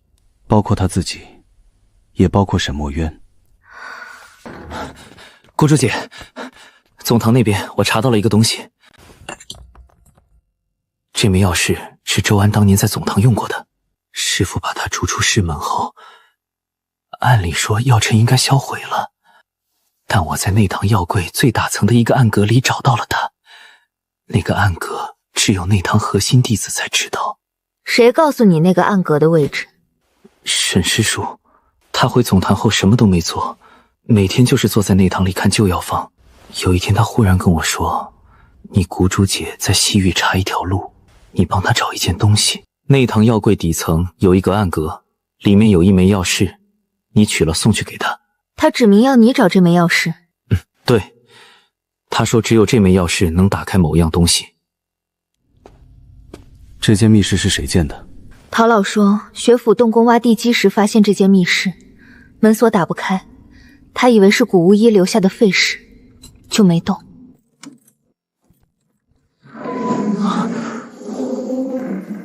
若你走到这里，说明你已查完了7节点。你娘当年查到这里时，她知道了内鬼是谁。那人在药王谷总堂坐的是一把所有人都以为空了的椅子。沈墨渊。周安说是沈墨渊，你信吗？周安把这封信放在这间密室里，用他当年用过的药烧锁着。他留这东西的时候，不知道谁能打开它，但他也知道，打开它的人一定会看到这行字。对，周安在临死前留下的最后一张牌，指认沈墨渊。这是什么？白芷根粉，年份很久了，至少10年以上。短刃是娘的东西，我在银月寨见过一模一样的形制。信是周安写的，白芷根是沈师兄的东西。3样东西放在同一个密室里，有人在告诉我，这3个人都走过这条路。如果周安指认沈墨渊是真的，那沈师兄就是内鬼。但他回到总堂后，告诉阿九药山的位置，让阿九把他带给我。他为什么要自己暴露自己？除非他知道你会来这间密室，除非这间密室里的东西不是他藏的，是别人替他藏的。替他藏的人是想让你以为内鬼是他，而沈墨渊让你来拿药石，是想让你自己发现这个陷阱。你打开那间密室了？你怎么知道我在这里？因为我一直在等你开这扇门。密室里的东西不是我放的，是我3年前发现的。那时我查到周安没死，他回到西域后把这间密室封了，我打不开。等到阿九拿到钥匙，我才知道那扇门终于可以开了。你为什么不自己开？因为石门背面有机关，只有用钥匙顺时针转到底的人，才不会被机关枪射中。我不知道这个细节，我贸然打开，现在已经死了。周安设的局，针对的是我。他知道我一定会来找这间密室，他留的信上写沈墨是内鬼，就是要让打开密室的人看到那行字后认定是我。但你让我来开这扇门，你是想让我看到那些东西，然后自己判断？对，因为周安临死前想拉我陪葬，他把我的白齿根、你娘的短刃、他写的信放在一起，做成内鬼是我的铁证，但真正的内鬼是周安自己。我15年前离开总堂，不是因为发现了内鬼，是因为师父让我走的。他说药王谷有内鬼，但我查不出来，你去外面查，从外面往里面查。所以你去了川蜀？对，我查到王家的时候，发现周安已经在那条链上走了很久，他比师父预期的更早铺好了一切。师父发现已经拦不住，才让你娘走上那条路做饵。我娘知道他是饵吗？他知道，他走之前对师父说了一句话，若我回不来，告诉晚唐，娘不是死的，是活的。娘的命换的是药王谷的根。他走了那条路，然后死了。他没死，你娘在药窟里被周安困了3年。3年前周安死的时候，我找到了你娘，她还活着。她在哪儿？我请了最好的人照顾她，但她被困在药窟里太久了，毒气伤了经脉。我试了3年，才才把她的毒清干净。她醒来后说的第一句话是：“晚唐在哪儿？”带我去见他。现在他不在西域，他在一个更安全的地方，银月寨。你娘回银月寨了，慢慢收拾，我让人备马。我没有慢慢收拾的余地，我娘没有死。我小时候以为她死了，长大后以为她死了，师父也说她死了，现在有人告诉我她还活着。我知道，所以我什么都不拦你，但你得把路上用的药箱带齐。你娘身体还没完全恢复，你见到她之后可能需要就地诊脉。你说的对，药箱。你娘在银月寨旧寨养病，寨子里的老人叫她阿姨，没人知道她是药王谷谷主的母亲。你到了之后，如果有人问，就说你是游医。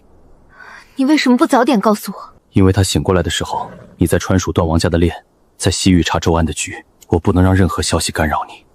如果你分了心，那条链断不了，周安的局也破不了。师兄，你替他守了3年，谢谢你。等他见到他娘之后，你告诉他，周安临死前在密室里留的那封信，还有后半截。后半截写的是：真内鬼已灭，无人再配作药王堂之敌，唯有一人，药王堂需永世铭记。阿姨，真内鬼已灭。周安写真内鬼已灭的时候，他知道内鬼是谁吗？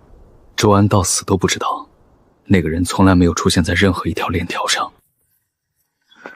娘，你来了，你比我想象中长得高。我找了你很久。我知道，娘在这儿等你3年了。你师父教你的诊脉手法，还是跟我学的那一套？师傅说，所有的诊脉手法都出自银月寨。他跟你说了？他什么都没说，是娘您留在药库石室里的信说的。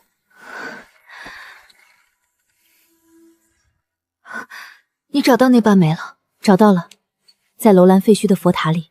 这枚玉环是我和你师父的约定信物，他一半，我一半。30年前他找到我说药王谷有内鬼，我查了5年查不到，你帮我走一条路，把内鬼引出来。我答应了。您答应的时候知道会死吗？知道，但我若不答应，药王谷内鬼会把整个银月寨都毒干净，娘的命换300条寨民的命，划算。你娘睡了？睡了，我把了2次脉，恢复的比预想中好。那你为什么还坐在这里不睡？我在想，如果当年娘没有走那条路，药王堂会是什么样？没有如果，她走了，你才会走同样的路，然后你活下来了，她也活下来了。可师父没了，他走完那条路之后，身体就垮了。沈师兄说他不是因为寒病死的，是因为旧伤复发，那些旧伤全是30年前走这条路时留下的。你师父选了这条路，你娘选了这条路，你也选了，选了就不后悔。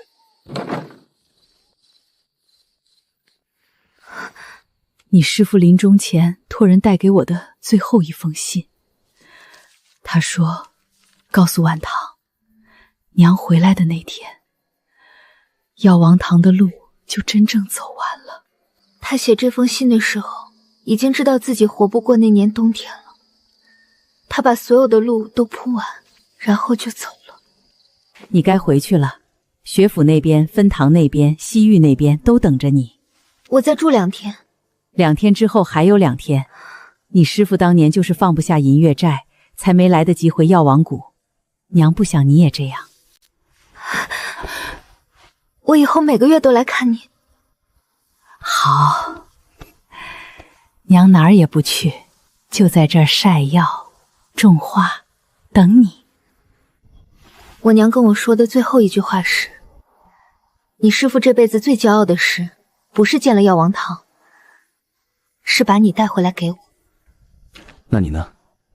你这辈子最骄傲的事是什么？把所有走散的人一个一个找回来。找回来了几个？我娘、沈师兄、阿九、师父的骨灰，还有你。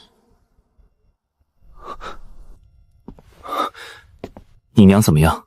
经脉恢复了大半，再过半年能自己走动。姑珠姐，你瘦了。西域的杀鸡茶补气的，喝了吧。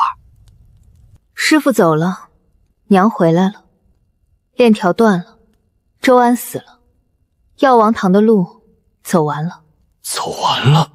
走完了，剩下的路是下一代人走。你娘当年的耳坠，我在古药窟找到的，她说给晚堂，我留了3年，现在物归原主。